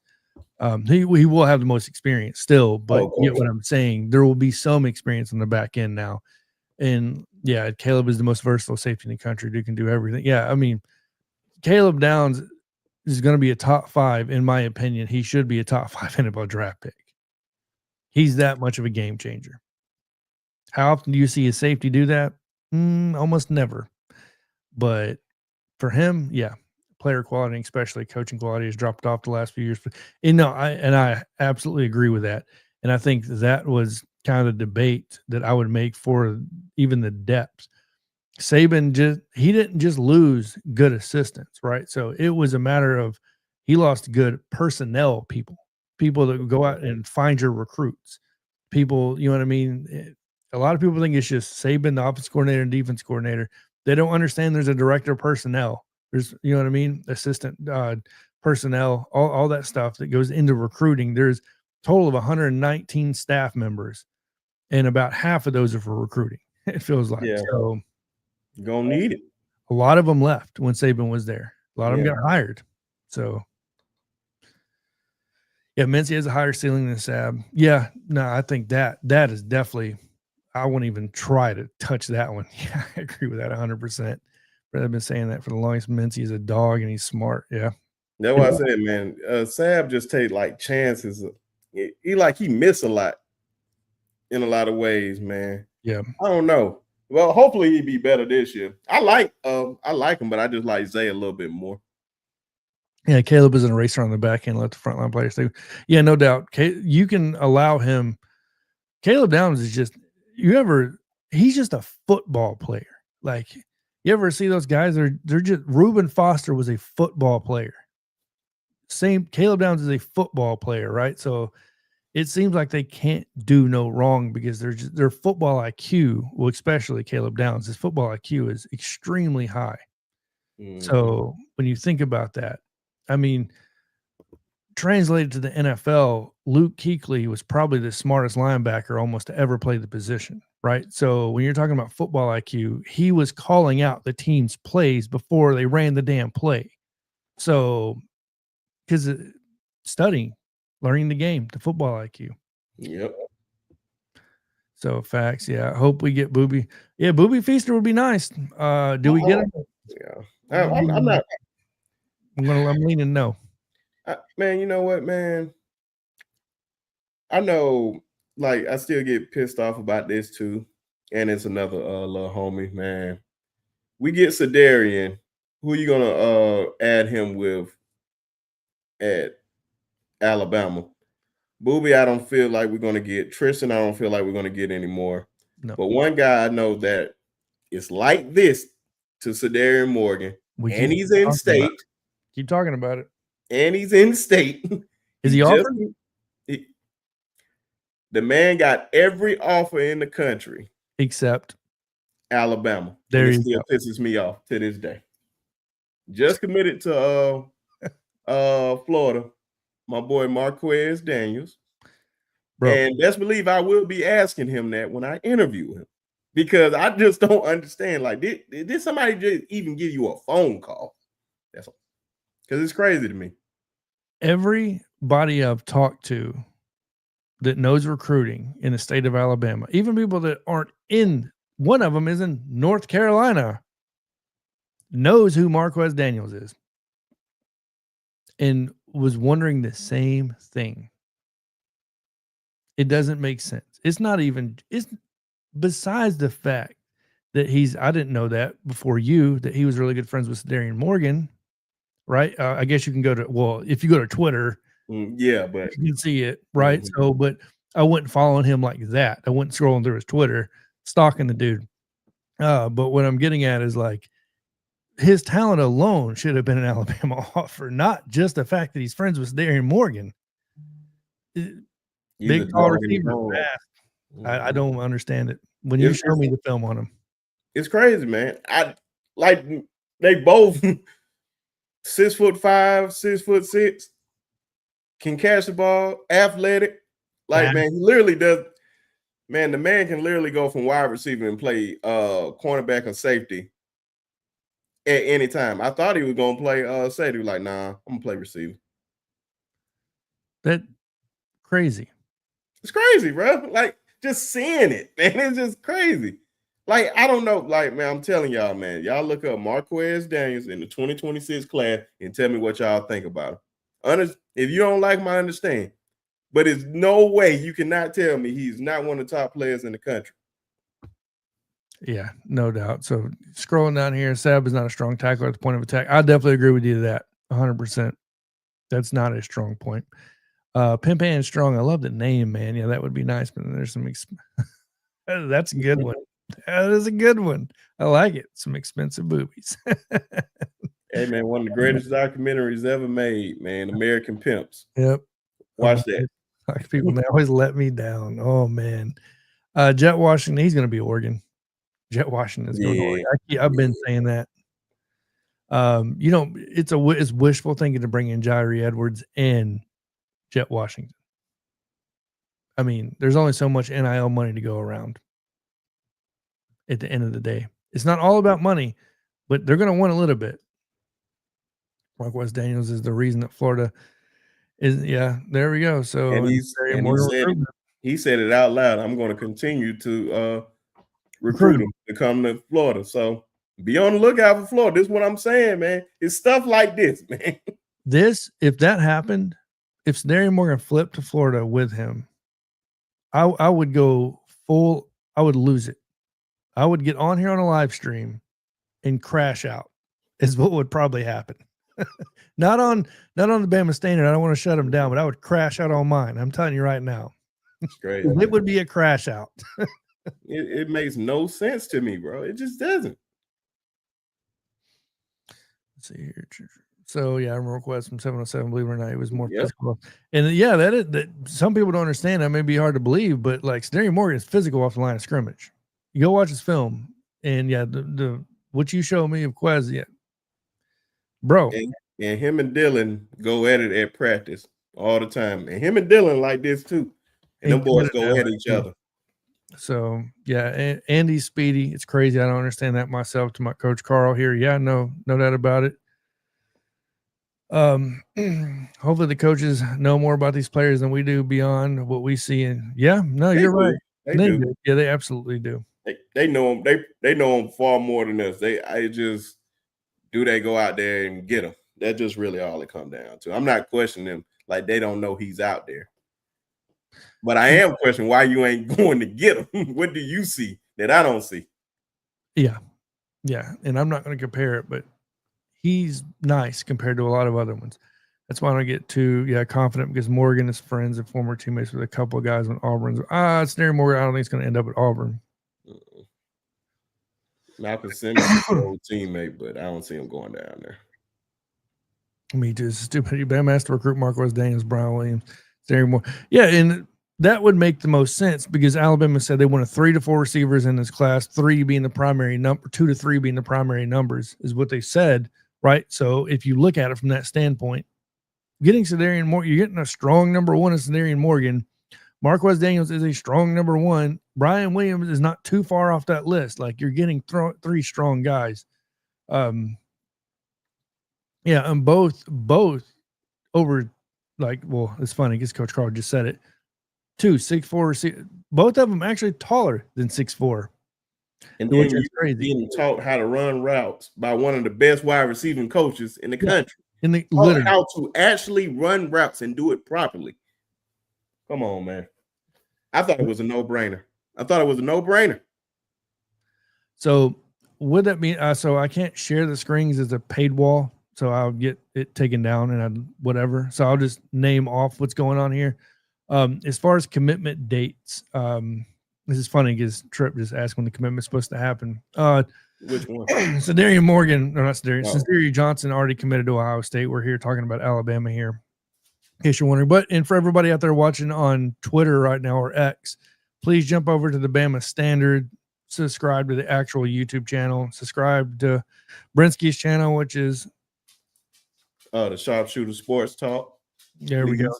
Because I always want to say podcast. Yeah, man. Trust me. KB was the same way. And he said, man, he changed it. And I'm getting used to it. So I understand. Yeah. And then obviously I have a brand new one. I just started Bama Fan Podcast, which is the same as my X account and TikTok. So, and same thing with Sharpshooters Podcast, Sharpshooters Sports Talk. It's going to be hard to break that. Make sure to check out the TikTok as well.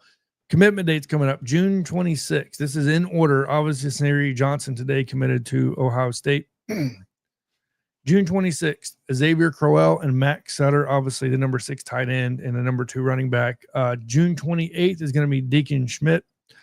June 29th is going to be Xavier Griffin. July 1st is going to be Brian Williams. July 2nd is going to be Sedarian Morgan. July 4th is going to be Booby Feaster. July 5th is going to be Jairi Edwards, but that can move. It's going to move. Just throwing that out there. Jairi Edwards and Brandon Arrington is also on July 5th. July 7th is Karen Maycock. July 16th is Nick Abrams. Likely to release soon, Jet Washington, Kamari Brooks, and Roman Boss. Kamari Brooks, pay attention to his Twitter account. Just gonna throw that out there. I think he's going to Georgia, man. So I think he's going to Georgia. To be determined after the official visits are complete. They said they're not going to do it till afterwards. We know Wenham's a lie, and that's Ryan Estrada. He said he's not doing it till afterwards. He already committed to Minnesota. Matt Ponatoski and Taven Kawa. Kawa, I think, is coming to Alabama. Me personally, Matt Ponatoski, I think, is UCLA. Running back Derek Cooper, I think he's going to Texas. I believe is where I had him. Wide receiver Owen Cable. I believe I had him at Vandy or Alabama, split between those two. Offensive lineman Bryson Cooley, Wilson Zier, Mark U. Walbridge, who we just offered recently. Tight ends, Caton Prothrow, don't count on it. Xavier Tiller. Defensive line, Tank Jones, Nola Wilson, Titan Davis, J.J. Finch, and Elijah Golden. Tank Jones Nolan Wilson and Titan Davis is who I expect to come to Alabama. Wolf, Kevin Ford. I don't know about that. Him coming to Tuscaloosa. Linebacker, Braden Rouse, Anthony Davis, Zay Hall. Out of that group, Zay Hall, Anthony Davis, Braden Rouse. No. Defensive back, Jacob Erbhart and Jaden Terry. So those are afterwards. But, guys, this stuff's so tentative, it moves day by day. Eric D said, will Alabama end this cycle with the number one? No, I believe they end up in 3. I think 2, 3, 4 range. I don't think we have enough points to climb to 1, to be honest with you. When I lined them all up. So, and let me bring up the list right now of the number 1 class. Actually, when we're talking, and it depends on which metric you use. I use On3, but they all differ, right? So USC has a number 1 class right now. And I know a lot of people want to talk crap about right? They want to talk about him, but he's recruiting USC pretty good right now. He's kind of pulling his weight, and the score is his average is 93.59. So I'm just going to throw it out there, but that's the highest. So he's doing a damn good job. Now, as far as average rating, that's where it kind of lacks a little bit, in my opinion. But Brian Kelly at USC is number 2. And look, guys, USC already has 29 commits. 29. So it's going to be hard to top that in points. So when you talk about number 1 recruiting class, are we talking average player, or are we talking total points? Total points, nobody's surpassing USC. I don't think it's even possible, because the amount of commits they have for this cycle, because Lane Kiffin basically backed up a dump truck to the transfer portal and said, you're all either out of here or going pro, because this cycle I'm getting everybody I can. So Lincoln Riley will have 5 to 7 flips by the time. Yeah, you're right. Yeah. Before National Signing Day gets here, he will, but I think he can hold on enough to keep the points, because he has a lot of commits. That's why some guys, I believe, that's going to be solid for him. Absolutely. Brian Kelly, a lot of his guys are strong outside the wide receiver position. Tristan Keys, very tentative, right? Kenny Darby was he was a LSU commit all the way, went very tentative. Brian Williams was an LSU lean, went away from LSU. Now he's an Alabama lean. Ohio State's at number 3, Georgia 4, Notre Dame 5, and obviously Alabama now sits at 10. But once again, they only have 7 commits. Yeah. So a lot of our commits are coming in late June, early July, as far as dates they're going to be releasing.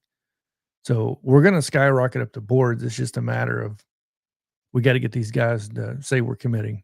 To put things in perspective, Oregon was number 1 for the longest, and now they're number 9. So Washington doing a solid job, in my opinion. Texas doing, obviously, Texas things. SMU doing SMU things. They're doing good. My question to you, Brinsky. Hugh Freeze, you have Deuce Knight, you have Jackson Arnold. If let's say Auburn goes 6-6 this year. We'll say 7-6. They win a bowl game. What does the bowl win out there? Or we'll just say regular season. Well, no, screw that. We're sticking to regular season 6-6. Is Hugh Freeze out the door or really on the hot seat for Auburn? He's gone. I have to think so too. Yeah, especially I think the only thing that really saved him last year was that recruiting class. Agreed. Deuce Knight was his Singleton. Yeah, you got those guys, because if you fired him, I believe a lot of those guys are out the door. A lot of those guys would have been out the door. Cam Coleman would have been one I would have questioned. Shout out to my boy Phil. Him, would Deuce stay there? Deuce probably would have went to Ole Miss with Caleb Cunningham, his boy. Malcolm Simmons possibly could have stayed. I never was too high on what's my guy name? He was committed to us and then he went to Auburn at wide receiver. You know what I'm talking about? He was with Cam and all them. Not Singleton. You say his last name, or any type of name I can. It wasn't Singleton. It was oh my gosh, not Derek Meadows. Look it up. I can't think of his name. I know who you're talking about. He flipped from us. Perry Thompson. There we go. Yep. Eric. I beat you to it, Eric. Beat you to it. Yeah, Perry Thompson. I was never too high on Perry anyway. So it was like when Perry flipped, it was just like, okay. I was never too high on him.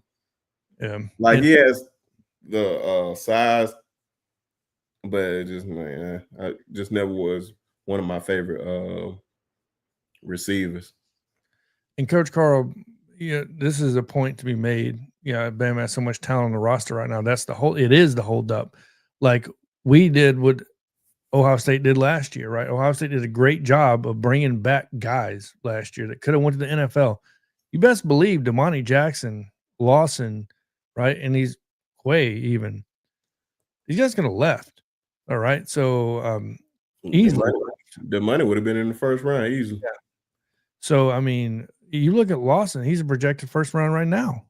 So late first round because of his injury history, but it's still there. I mean, the talent's there. And Justin Jefferson came back, right? So we have a lot of people that came back that could have went pro. I'm not saying he would have been a first rounder, but, we have a lot of talent that came back. Just like Ohio State, they basically handed the keys to Will Howard and said, please don't crash the Ferrari, because that's what it is right now. And in my opinion, Alabama, I know people don't want to hear this, that hate Ty Simpson for some reason. They don't want to hear that, look, Ty Simpson's being handed keys right now, in my opinion, to a Ferrari, because the offensive line, just like Ohio State's, wasn't spectacular. Like ours, I believe is going to be much improved. Believe it or not, Ryan Grubb coming back, him being a prior offensive line coach. They just had everything you possibly needed, man. That's why I picked them to win the national championship. Yeah. Keep patting myself on the back until I make this year's pick to win it. But you already bring all those guys back. Okay, that's a great sign. Ibuka, Jack Sawyer, JT. And then you add a Quinshon Judkins to go with Travion Henderson in the backfield. You add Jeremiah Smith to go with Ibuka and Tate, and then you add Caleb Downs in the backfield. Dude, that was it. I was like, I didn't know why nobody else was seeing this. I'm like, if they don't win it, I will be surprised. That's why I was like, that's why I picked them like way before the season even started. I'm like, man, they literally have everything. The only question mark, and it was a question mark all the way up to the national championship game, it was Will Howard, and that was it. Yeah, so my question, people talk about Ohio State like that. Should we start talking about Alabama like that? Because you have Ryan Williams. You don't think so? You have Isaiah Horton. You have Jeremy Bernard. You have Lacier Brooks. The difference between all those guys that you just named, they're still like underclassmen. Ohio State had a lot of upperclassmen. Mainly outside the wide receiver, it was on the defensive side. Now, right? So when you said for outside of the wide receiver, so they had a lot of underclassmen outside of the wide receiver position on their offensive side. Most of their experience came on the defensive side. They still returned Carnell Tate. They still had their head coach that's been there. They still had Larry Johnson. They still had they still had Hardline. They retained a whole bunch of people that been there. Then you have Ibuka that's been there. Yeah, well, I knew the receivers have been there forever. Yeah, those guys are experienced. That's what I'm saying. That field was like a major point of that. Like you got two experienced running backs right there. Well, Jam Miller, Richard Young. I mean, Richard Young's not a freshman. Yeah, but the difference is they ran it. We didn't. Yeah, I'm just hoping here. I'm hoping. So Nath put it on the head right here. Unproven. We have talent, young, unproven talent with an unproven quarterback. And that's what it comes. That's what it comes. Really, that's what it's going to come down to, right? It's going to come down to Tyson. Bone. So because Ryan Williams has proven what he can do, Jeremy Bernard, we know what he can do, right? So Isaiah Horton proved at Miami against ACC talent, got to prove it against SEC talent, right? So what he can do. I think Richard Young and Jam Miller is going to see a much improved year, and I think our offensive line is going to see a much improved year as well. So, I had grown men that returned 22 and 20. Yeah, no doubt. And a lot of it, of course, was that depth on the defensive side, right? So, when you talk about Jack Sawyer and those guys that were there for a while, and I think we could have something very similar. So, I'm not saying we're Ohio State from last year. Yeah, I think we could be better if Ty Simpson lives up to his potential. If we can at least get Ty to play as a top, if he plays to an All-American status, there's no way in the hell you can't convince me we don't win a national championship. If he plays up to an All-American status, 3,500 yards and 30 touchdowns, we're winning the national championship. Yeah. If he plays up to that, there's no way you can't convince me, because we had a defense that can stop a lot of people, and there's not a lot of people that's going to be able to pass on us. For real.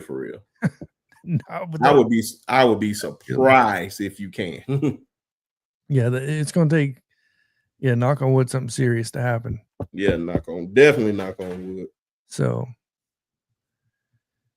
but yeah, I was just throwing that out there. But and look, I know people don't like hearing Notre Dame being talked about, but you got to talk about them a little bit. They're still going to be up there. Clemson with your favorite quarterback, Cade Klubnik. Oh man, Clemson is like no. If you would have said Drew Aller, that would have been different. I like Cade better than Drew. That's a joke, dude. Drew Aller being a top. Come on now, don't get me started on that. Yeah. But Cade, bro, they returned so much for Clemson. With TJ Parker and Peter Woods, and you had those receivers coming back, Wesco and them boys. Yeah. Got Cade going into his senior year, more than likely. Of course, Dabo's still there being your head coach. Dabo don't get – the one thing I got to commend Dabo on, man, is that Dabo stuck to his guns in a lot of ways. He did. And he's kept a lot of those guys. A lot of those guys were loyal. I thought we was going to get Peter Woods. That would have been dangerous for us. And I felt like with him and James Smith on the line, man, would be like, oh, my God. So Eric D says Ty Simpson should have a Mac Jones type of season. Let's pray. If he has a Mac Jones, we win that championship. For what, 4,000 yards, I believe, and like 40 touchdowns almost. 50. Or 50 almost, yeah. But he had 4,000, right? Yeah. So if he has those numbers, we're undefeated. To be honest, bro, that's kind of setting the bar too high for real. Yeah. Mac Jones. I'm about to say, if he has that type of season, of course there's no question. I don't believe that we're not going to win the national championship. May win the Heisman at that point too. To be honest with you, because he put up some big numbers. Distribute the ball, don't be a hero. Yeah. Not getting Peter Woods definitely hurt us. Yeah, it's cool. It hurt me emotionally when he committed to Clemson. Yeah. But I like, you denied us twice, Peter. Yeah, I know, right? You denied us twice. Oh man. Because trust me, some Clemson fans let me have it. Oh, you thought you were right. Ha. It's funny that y'all come on my page after the fact, but when everything was going on, like, oh, he can possibly go there, they were real quiet until he said, nah, I ain't going nowhere. Tristan, the mayor of T-Town, I like that. It's Ty season. All doubters keep doubting 100. Ty will show you every week why I've been saying for 2 years, put him in. Let him get that experience. The game had to slow down for him. Look, here's what I'm going to say. Go watch on my channel the short I put out. At the very end, I put, for all you Ty Simpson haters, I'm telling you, I 100% agree with this statement. Ty Simpson is about to light the college football world on fire. I'm not saying he's going to do a Mac Jones season, but all I'm saying is, right, he doesn't have to be that. He doesn't. Hopefully, Ty Simpson can get a little bit of pressure taken off him by handing the ball to Jam Miller, by handing the ball to Richard Young and letting those guys eat and getting us a 1,000-yard rusher, if not 2 1,000-yard rushers. So, Mac Jones season, he's the top draft pick. Yeah. Most likely that's exactly what would probably happen. Yeah, I know the state of Alabama is built, but yeah, and Buck Clemson's D-line the last couple, yeah, and I hate it, but it's the truth. Yeah, Peter Woods is not the only guy that left Alabama to go to Clemson. Mm-hmm. So it helps to have a legit OC now. That hurt us last season for sure. Nick Sheridan being a first-year play caller, he was a tight ends coach prior. He was not touching any of what he was doing last season, so that definitely brought us down a little bit now that Ryan Grubb is back. And people want to overlook something, but like I keep preaching on and on and on about, Ryan Grubb was an offensive line coach for a long time. The first thing he did when he got to Alabama, supposedly, according to a lot of the players, he didn't go to the receivers. He didn't go to the quarterbacks. He didn't go to the running backs. He went to the offensive line. Mm-hmm. And that's who he worked with for the better part of the spring and all that stuff, right? So he worked with those guys more than almost anybody because he knew that's where the help was needed. So ready for the season to start, man. Yeah, 100% agree with you, Kennedy. 100%. Mac threw to 2 first-round wide receivers, yeah, and 1 second, and Mechie. Yeah. Awesome point. That definitely helps. And by the way, Mac Jones had a pretty good offensive line. Wasn't the best, but it definitely wasn't lacking. With a top-tier offensive coordinator. Yeah, with one of the best offense coordinators we've ever seen in Alabama. I think he's the best. I would definitely say he's the best. What's Bama's record prediction for next season? So what are you predicting, right? What are you saying their overall record is going to be for this upcoming season? I say Georgia is a toss-up game. Auburn is a toss-up game only because of where it is and what Auburn has. And South Carolina is another toss-up game, I believe. Everything else, I believe we can win. But the toss-up games, if I had to say, if we lose to Georgia, I would say at worst 9-3, at best 12-0. Just a heads up, we're about to get some really bad storms again in Tuscaloosa. And my lights are kind of flickering a little bit. So if it powers off, just to let you know, let everybody know I lost power. So Nathan says 10-2. I think best is obviously undefeated. Obviously, I think our floor is 9-3. I think most likely, I think we go 10-2. I think if we had, I would say 10-2 because what I like about this schedule is Ty Simpson will get some experience in a big game against Florida State. I know people are going to say Florida State sucks. They're going to be much improved from last season, folks. They are. He'll get some kind of big game experience against Florida State, which will lead into that Georgia game. It's still Georgia. You know what I mean? Like, it's in Athens. It's between the hedges, and that is not an easy place to win. It may not be loud, but it's not an easy place to win. Georgia typically comes out of there winning the game. So I think we lose possibly to Georgia, and I think we possibly lose to LSU. So, and I'm saying possibly. So I'm looking probably realistically 10-2. But so Nate said Bama will lose to SC and one other team. So are you saying South Carolina? Yeah. If Ty plays anywhere near his potential, nobody's. Yeah, you're right. Yep, that's the only thing. If he plays to that potential, man, it's over. It says, I do not feel sorry for SEC defenses defending this offense. We will give them nightmares during the week preparing. Yeah. Why are Bama fans so well, you got to explain the delusion. You can't just say, why are they delusional? What are we delusional about? Yeah, that's what I'm saying. Just saying it. I have us at 12-0 because Georgia lost a lot from last season's team. South Carolina lost a lot. And South Carolina, I think, is going to be the one that's going to take a pretty big drop because they lost a lot. And Amore, the back end's gone, right? So even one of the edges is gone. Like, I get it. Like, Lenora Sellers, he's a baller. But when you're by yourself balling, even lost Rocket Sanders. What is it? You go. Defense. Well, see, stat good was one of the worst. Oh my gosh. Okay. So what did we rank in defense last season? I mean, stats have to matter, right? I guess they don't matter no more. I'm like, what? Like, what are you talking about?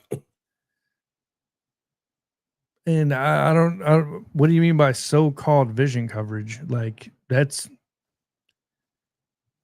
is a style of coverage. I don't. So you got to explain the so-called vision coverage thing. So you said go look at the defense against the run. All right, let's bring up something real quick. I'll bring it up. So by his assumption, we make no improvements. That's what I'm getting from this, right? Mm-hmm. All right. So since that's our assumption. All right. So let me. I'll bring it up. I'm trying to see. It's not too many games. Like the Oklahoma game was a bad game. Michigan game, it was a bad game, but Michigan really wasn't moving the ball down the field. They just had great field position on a lot of those plays, so they didn't have to go far to score. Yeah, so I'm bringing it up. Like one drive. Bringing it up now. So Alabama gave up an average of 1.34 points per drive in 2024. Good to tie Notre Dame for 5th in the country. They were top 5 defense. A team that played in the national championship game. See, come on. See, where is I'm trying to get to the running specifically. Rushing and passer. I mean, we were pretty near the top in a ton of categories here. He said against the run. Yeah, that's what I'm looking at here. Because I guess the games are only stopping the run. That's it. Obviously being sarcastic. Like, okay, if you say, I'm gonna ask you this, KJ. Do you believe we're gonna be able to stop the run better than we stopped it last year? I'm gonna ask you that. Where is this stupid metric? Usually they have them on NCAA.com. Let me go to me.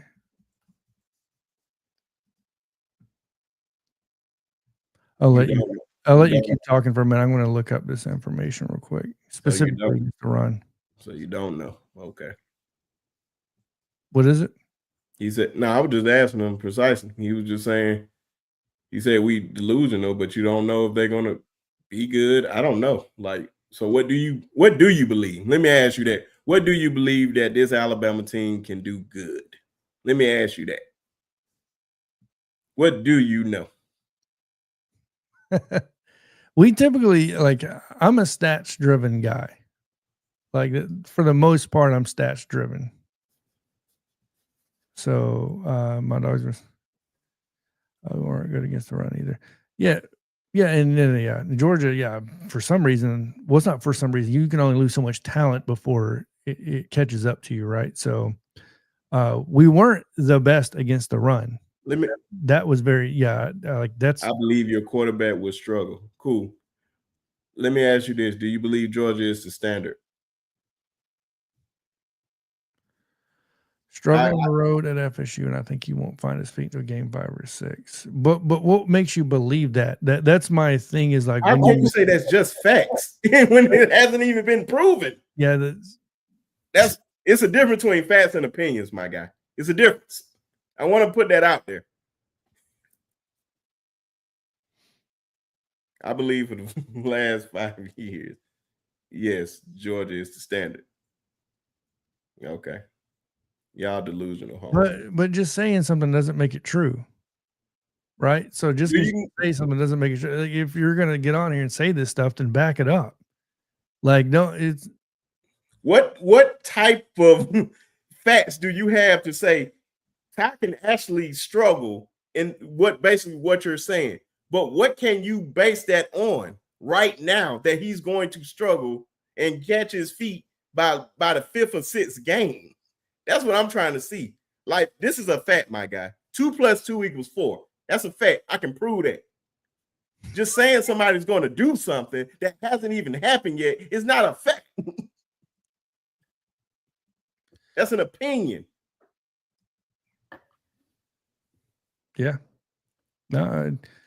How about this? Since you're a Georgia fan, clearly you just want to be a troll, and I hope you're not. But what can Alabama actually do that is good? Let me ask you that. What can they do good? Not what can they do bad. What can they actually do good right now that is good?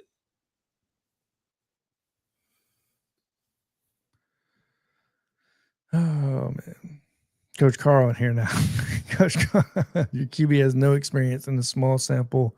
He wasn't great. Like, I don't know. He's almost 60% completion percentage in the few throws he's had. No interceptions, 3 rushing touchdowns, 140 yards rushing, averaging almost 6 yards a carry. I don't know how you would judge he's not going to be good, and that's just off memory. I'm almost 100% You fact. probably thought Matt Jones wasn't going to be good because of the little bit of experience. Bryce Young, because he ain't have that much experience. It's okay, my guy. Your defense. Carson Beck. I bet you thought you was going to be Notre Dame too, my guy. Gunnar Stockton. Is he going to be your starter? Good job. Yeah, I think when it comes to quarterback development, I don't know how good Georgia is against. Well, we can't say Nick Saban because we know that ended up being really good. But now, obviously, under Kalen DeBoer, Ryan Grubb, I think they have a pretty good track record. I know your secondary wasn't looking too good last year, my boy. If Notre Dame passing the ball all over you, Alabama passing all Jalen Milroe had one of his best games throwing. Oh, yeah. He a guy that couldn't throw that well had one of his greatest games against them. Oh, yeah, he never lost to them. So he don't know what a Georgia loss is. My fault. We're not saying stats don't matter regarding the run. My point is anybody can say this specific one thing isn't good, but that doesn't mean you're not good. Plain and simple. I don't know. Like, that's like me going, well, Stetson Bennett was a walk-on. So Georgia should have never won a national championship going into that year, right? Because he was a walk-on and he was unproven his first year, right? So, and all that good stuff. I saw Garner play Notre Dame and lost. He struggled. That's what I seen. I can tell you this much, KJ. I'm not a Georgia hater by any means. I'm telling you this right now.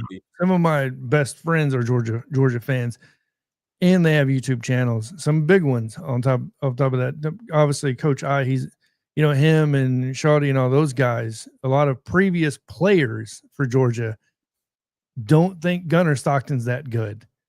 So let's not get into that one for sure. I wasn't gonna go there. But I don't know how much of Coach I you watch on the Fanatic Sports Network, but a lot of those guys are putting Gunnar Stockton at the bottom tier of SEC quarterbacks, like below 8. And these are Georgia fans, Georgia alumni, Georgia previous players. Bevo, I understand what you're trying to say about Kirby, but you guys never beat him. And then you going to Georgia. He said, I hope he steps on a Lego. Bevo Bodyguard, man, I love it when you come in here, man. I love it. You got to actually win something, Bevo. Yeah, I'll take y'all. I'm just being real, man. You got to actually win something. So, okay. Make sure you put this in Braille. Whatever. Okay. Ty Simpson will find his feet middle of the season. FSU will not only give you a game, be closer. I think the game's going to be pretty close no matter what. I think they're going to be much improved from last season. I've already said that. Nobody said the game wasn't going to be close. Yeah. You know what else you need to put in, Brad? I wanted to see everything you said about Georgia last year. And don't tell me you said, oh, what happened last year is what I said. You're capping because what you're saying about Gunnar Stockton, I know you had high hopes for Carson Beck. Come on, man. We got to be real at some point. You throwing out, you saying opinions is facts. So let's see here. Trying to keep up with it. So he's out on the block. Okay, I respect. And like, well, I mean, once again, you say you're giving real, man, but like it's subjective, it's opinionated. That's why we don't say it's a fact, right? So unless you have stats, because I can't stand Cam Newton. He went to Auburn, but one thing I love about his podcast is when you're talking sports, there's only two things that's true. You either won or lost, and what the stat column says. That's it. Everything else is subjective. Thinking that Ty Simpson will catch his feet in the middle of the season, that's all subjective. He may never catch his feet. Ty Simpson may suck. We don't know.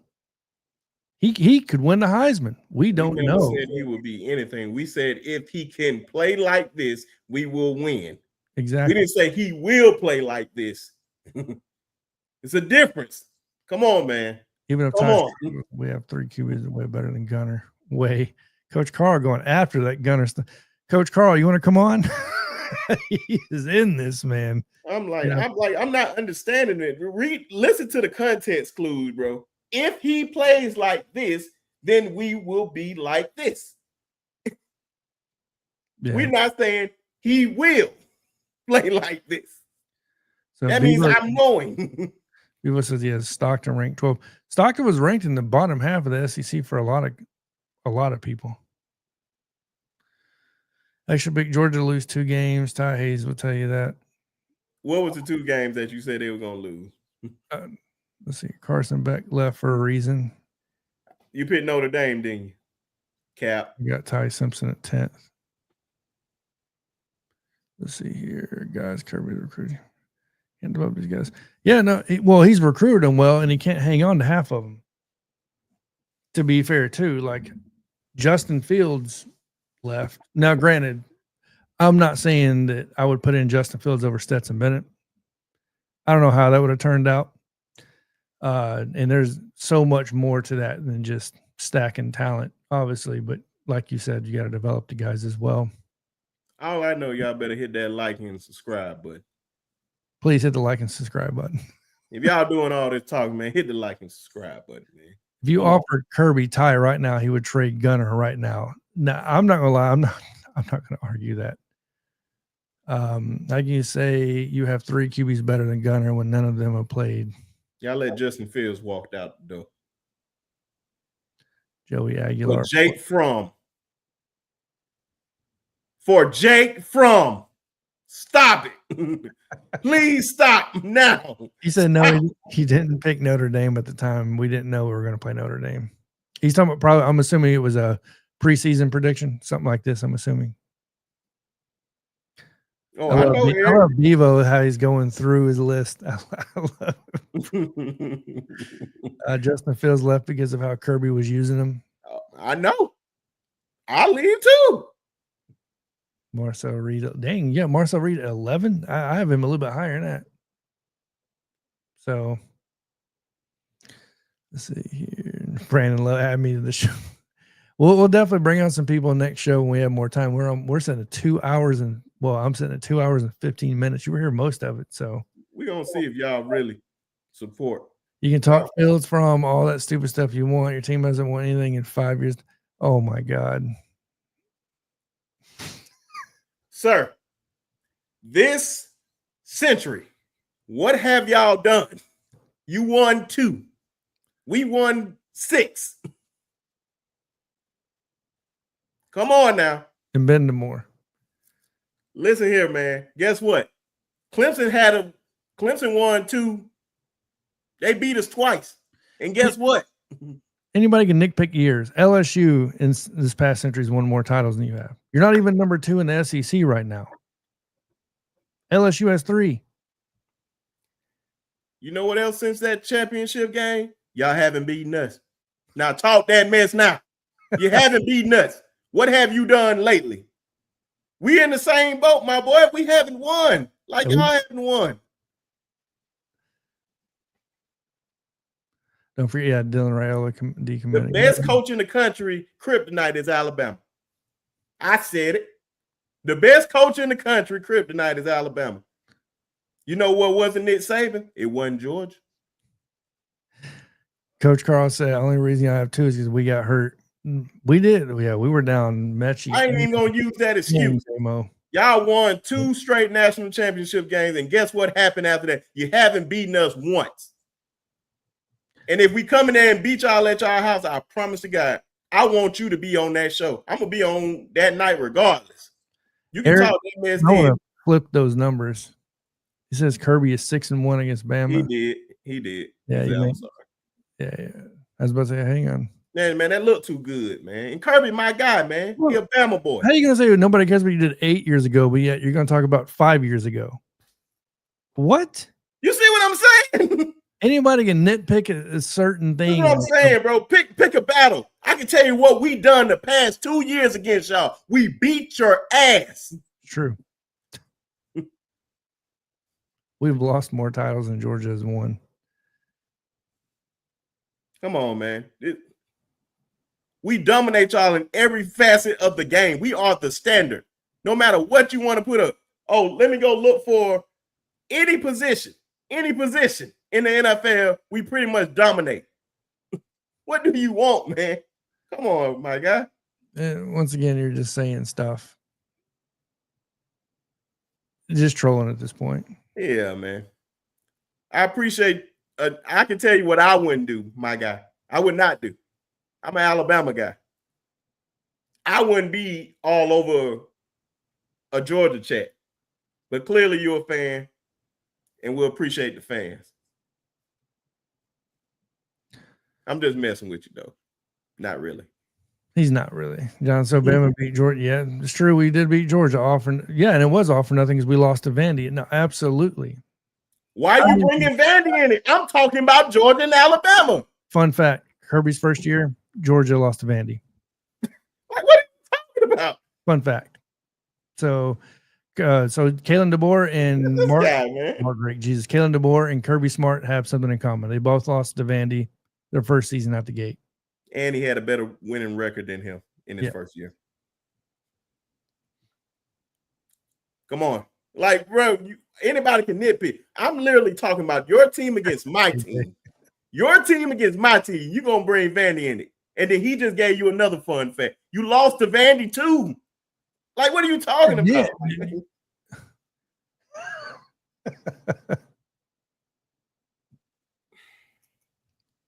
Yes. Okay. It's fun though. We'll have to get you on the show if you want to come on sometime, man. I'm not the one bragging. You the one talking about your team. I'm talking about mine. You're on a Bama check. Yep, Tristan. Coach Carl, that's how yes, Vandy hear us, you beat us, then you talk. Kalen DeBoer. You can't make this up, man. You can't make this up. I can understand why, like, bro, you win, like, I don't win nothing in 40 years. You win 2 national championship games. All of a sudden, you guys are the standard. Stop it, bro. Calm down. Relax. Black Rabbit said Georgia was on the ropes again. No, Georgia lost to Vandy in Kirby's first year. It wasn't on the ropes.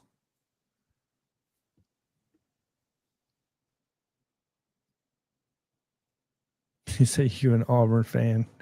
You don't like KJ, it's all good. You say, why do you get mad? nothing you're saying outside of Alabama losing to Vandy has been a fact.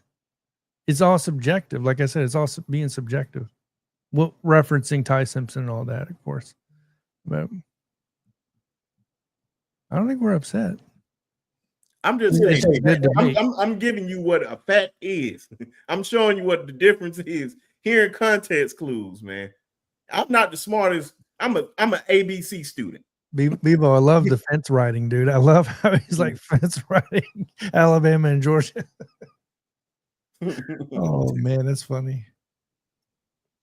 But in Bevo, to you, after all that you did last year, tell me what you won. You won the SEC, right? No. Did you win the national championship? No. You won the same prize as the rest of us. Nothing. Oh man. Bama is irrelevant. Cool. Oh man. Oh, no, KJ, I got to say this, man. One thing that does like irritate me is when people talk about, oh, I didn't see it, so they pretend like it didn't happen because they weren't born. So we don't count anything before something we watch. I'm not saying you're saying that, but that stuff really is like ridiculous. Let's count everything. Because there are people that use that argument of like, oh, well, it's not the best because I didn't see it, or the stats don't matter because I didn't see it. Like, I'm not saying that. But I can't stand that crap. Let's count everything that he did see. When the last time, like, bro, I'm 33. How old are you, KJ? I would love to know this. I'm 33. The last time I seen, outside of the national championship game, the last time I seen Georgia beat us, I was damn near a freshman in high school. If I wasn't a sophomore. When the last time? I'm 30. So you seen a lot of ass whoopings, didn't you? Seen a lot of ass whoopings, didn't you, my boy? A lot of SEC championship games lost to Alabama, my boy. I know you did. A lot of ass whoopings. Oh, that Notre Dame lost. Choke. You choked, bro. You got the same award that we got last year. Only thing you carrying is the SEC championship game trophy. I want to win national championships. So if you want to say, oh, we got an SEC national championship, SEC championship, I'd be like, that's why Georgia is not the standard. You count those. We count. You talk about Alabama losing 2-3 games. How many games did Georgia lose last year? I'm confused. So is Georgia irrelevant now? I know what they didn't win. He says he's 30. Yeah, I read him. We won that didn't lose to Vandy, the worst OU team in 50 years. Look, I'll give you the Vandy thing, but the OU thing, that's between you and Oklahoma.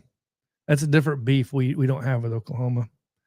I seen OU lose to some really, really bad people. Yeah. I saw Bama win 6 natties.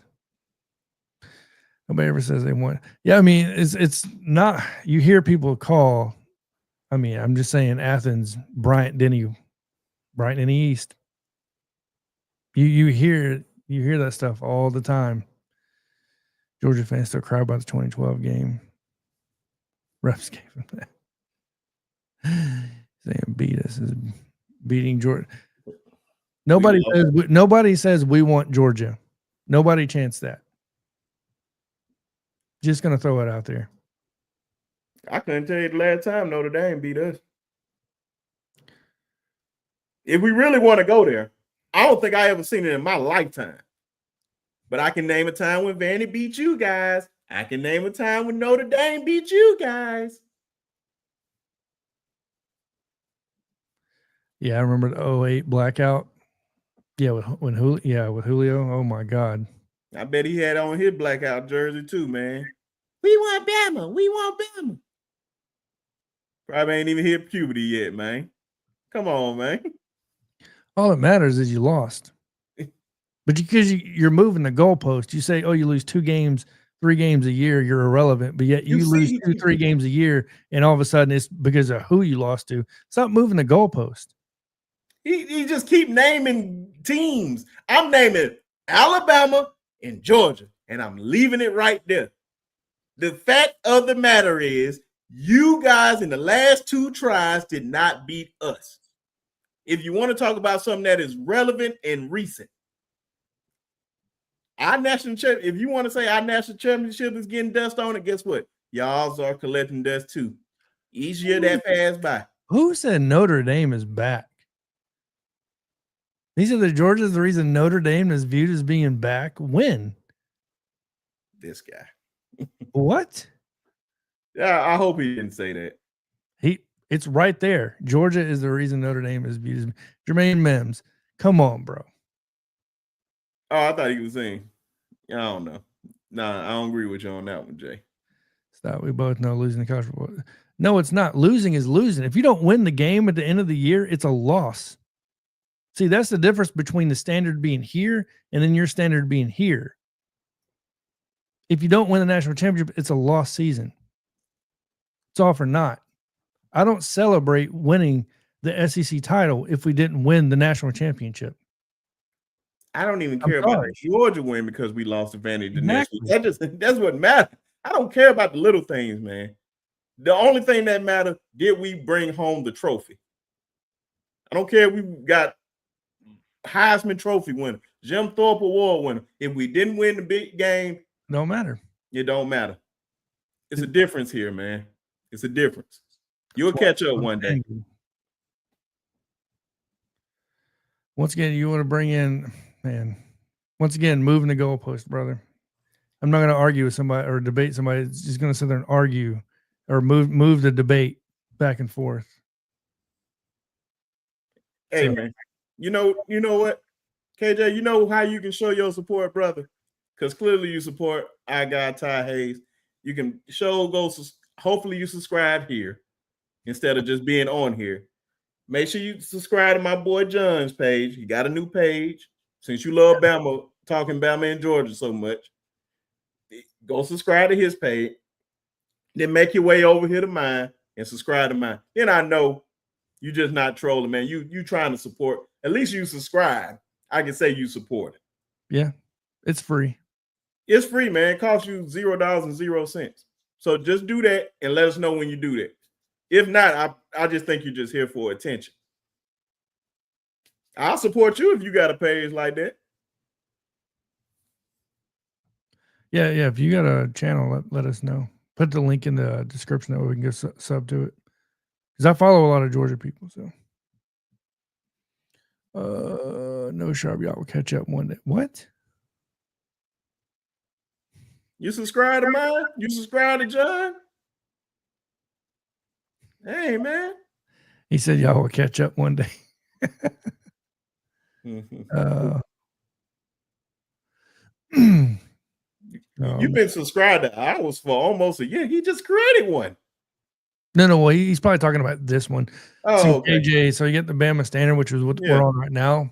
Then I have my own personal, and then Brinsky has his own personal one. Don't worry. I'm about to have started mine. I've made multiple, but I've sold them. So this one mine, bro. This one mine right here. Go subscribe. I'm about to put John's in there too. Let's find out if you gonna be there. And don't just unsubscribe either, man. I want to see if you gonna really subscribe and be there and support her. My man John got 12 subscribers right now. Woo. I need everybody to go over there and subscribe to my boy channel. I gained one today. Man. I'm about to put yours up there too, bro. We're gonna find out if you a real supporter, brother. We're gonna find out today. Would you be interested in coming? It wouldn't be just me. If I brought on another Georgia fan, would you be interested coming on mine and talking Alabama and Georgia? No, it doesn't even have to be really a debate, but just hey man, I love Kirby, man. I don't have no bad feelings about Georgia. If you was an Auburn fan, man, I wouldn't even talk to you nicely. He said, yeah, you're right. He's right on that. I would not talk to you nicely. I ain't gonna lie to you. Georgia is cool with me. It's just when you just get outrageous sometimes. And then it feel like I hate Georgia. I don't hate Georgia. I hate Auburn. Like I hate LSU. But like I said, man, the links are right there. Make both of us happy, man. Let us know when you do it, man. Be a good friend. Be a good friend. It'll be a late Father's Day gift. That's what Vivo Bodyguard said. A late Father's Day gift to you. Oh man. All right. Well, it's been 2.5 hours, man. I got to get off here. It is 1:50, but it has been amazing. I'm glad you convinced me to stay on here and keep talking. Oh yeah, man. Oh man. Yeah, gotta give the people what they want, man. Gotta give the people what they want, man. He said you never talked online. Oh man, it's all love. Yeah, man, it's always all love, man. Yeah, man. Yeah, nothing's ever personal. That's the one thing about me and Brinsky and everybody on the Bama Standard, especially. Nothing's ever personal. We're not going to talk personal or talk down to you. That's not what we do. So unless you're an LSU fan, and then I'm not going to just like you, period. No. If you're an Auburn fan, I despise you. We're going to see if you're really supportive. Like I said, hey, man, it's all love. Show me it's all love. I haven't seen my boy John number jump yet. Show me it's all love. Don't just say you support us. Go on over there, hit that subscribe button. Let me know you really support us. But yeah, a lot of people say, "Oh man, I support you," and don't do these simple things. It don't cost you nothing. And then when we blow up, oh man, I was there from day one. No, you wasn't. No, you wasn't. I want to say that about you, KJ. I believe you a solid dude, man, for real. Yeah, good out the debate. Yeah, the debate is healthy, I believe. No, absolutely. We love debate. Me and Coach Sean, man, if you ever see us, oh man, sometimes, yeah, I like debating him. So yeah, but Bevo said he's gonna call in one of these days. Bevo, well, I got the interface now to do call-ins. I'm gonna have to do that soon. So he says smoking too much crack. But all right, well, I got to get off here. I got things to do. I appreciate everybody in the chat getting on here. Appreciate, obviously, Long Chuck Piano Man getting on here. Coach Carl getting on here. Shout out to Coach Al, Coach Sean, Ty Hayes, you know what I mean, Jason, all those guys. Everybody at the Bama Standard with Justin. Marvin on vacation, chilling in the sun on the beach right now. I saw. Can't stand that. I'm here at home in the rain. So, but either way, yeah, and I'm sure Brinsky's gonna name off another couple of them. So, but Brinsky, tell everybody where they can find you at. Oh, of course, man. I'll post the link one more time. But y'all can catch me at on Sharpshooters Pod. Almost messed up myself. See, your own channel. That's what I said, man. I'm getting there too. That I don't hold you too much accountable for that, man. But y'all catch me at Sharpshooter Sports Talk on YouTube. Definitely go over there and find me on TikTok too at the Sports Shooters Part. Sharpshooters Sports Talk on TikTok. Catch me at B_sharp on Twitter. And yeah, man, we on the road to 900 subscribers. So yeah, get me there. Appreciate y'all's support. Link there in the bio. In the comment section. Shout out to all the guys, Tez, Jason, Quint, Arlon, DeHaven. I think we said Piano Man, Coach Carl, Coach Al, Jance, Ty, Coach Sean. So yeah, man, appreciate everybody supporting, and always roll damn Tide. No doubt. And Brendan Arrington just committed to Texas A&M. So it's going to throw it out there. Of course, it would have run before we get off here. And yep, Carl and Eric pointed it out. Yeah. So same thing. Make sure to sub here, obviously, at the Bama Standard. Make sure to follow them on X and TikTok and Instagram and all that good stuff. At the Bama Standard. Then I have my own channel as well, which is Bama Fan Podcast. Simple as that with spacing. My X account, same thing, Bama Fan Podcast, and TikTok, same thing, Bama Fan Podcast. I'll be doing lives and posting stuff on there all the time as well. And yeah, thank you for everybody getting on here. The comment section, KJ, appreciate the good interaction, man. The debate, I love it. Thank you, Piano Man, KJ, Bevo's Bodyguard, maybe a Texas fan. I love the interaction, man. Eric. There's just so many to go through on here. Jermaine Sims, obviously Tristan, all you guys getting on here and leaving your comments. Other than that, we'll see you next live stream. I'll be doing another live watch party on, I believe it's the 26th. I'll be doing 2, one for Sutter and one for, I believe it's Xavier Crowell. So other than that, everybody have a good day. And as always, I'll let you say your catch line first, which is what? F them trees. There we go. Roll down tide.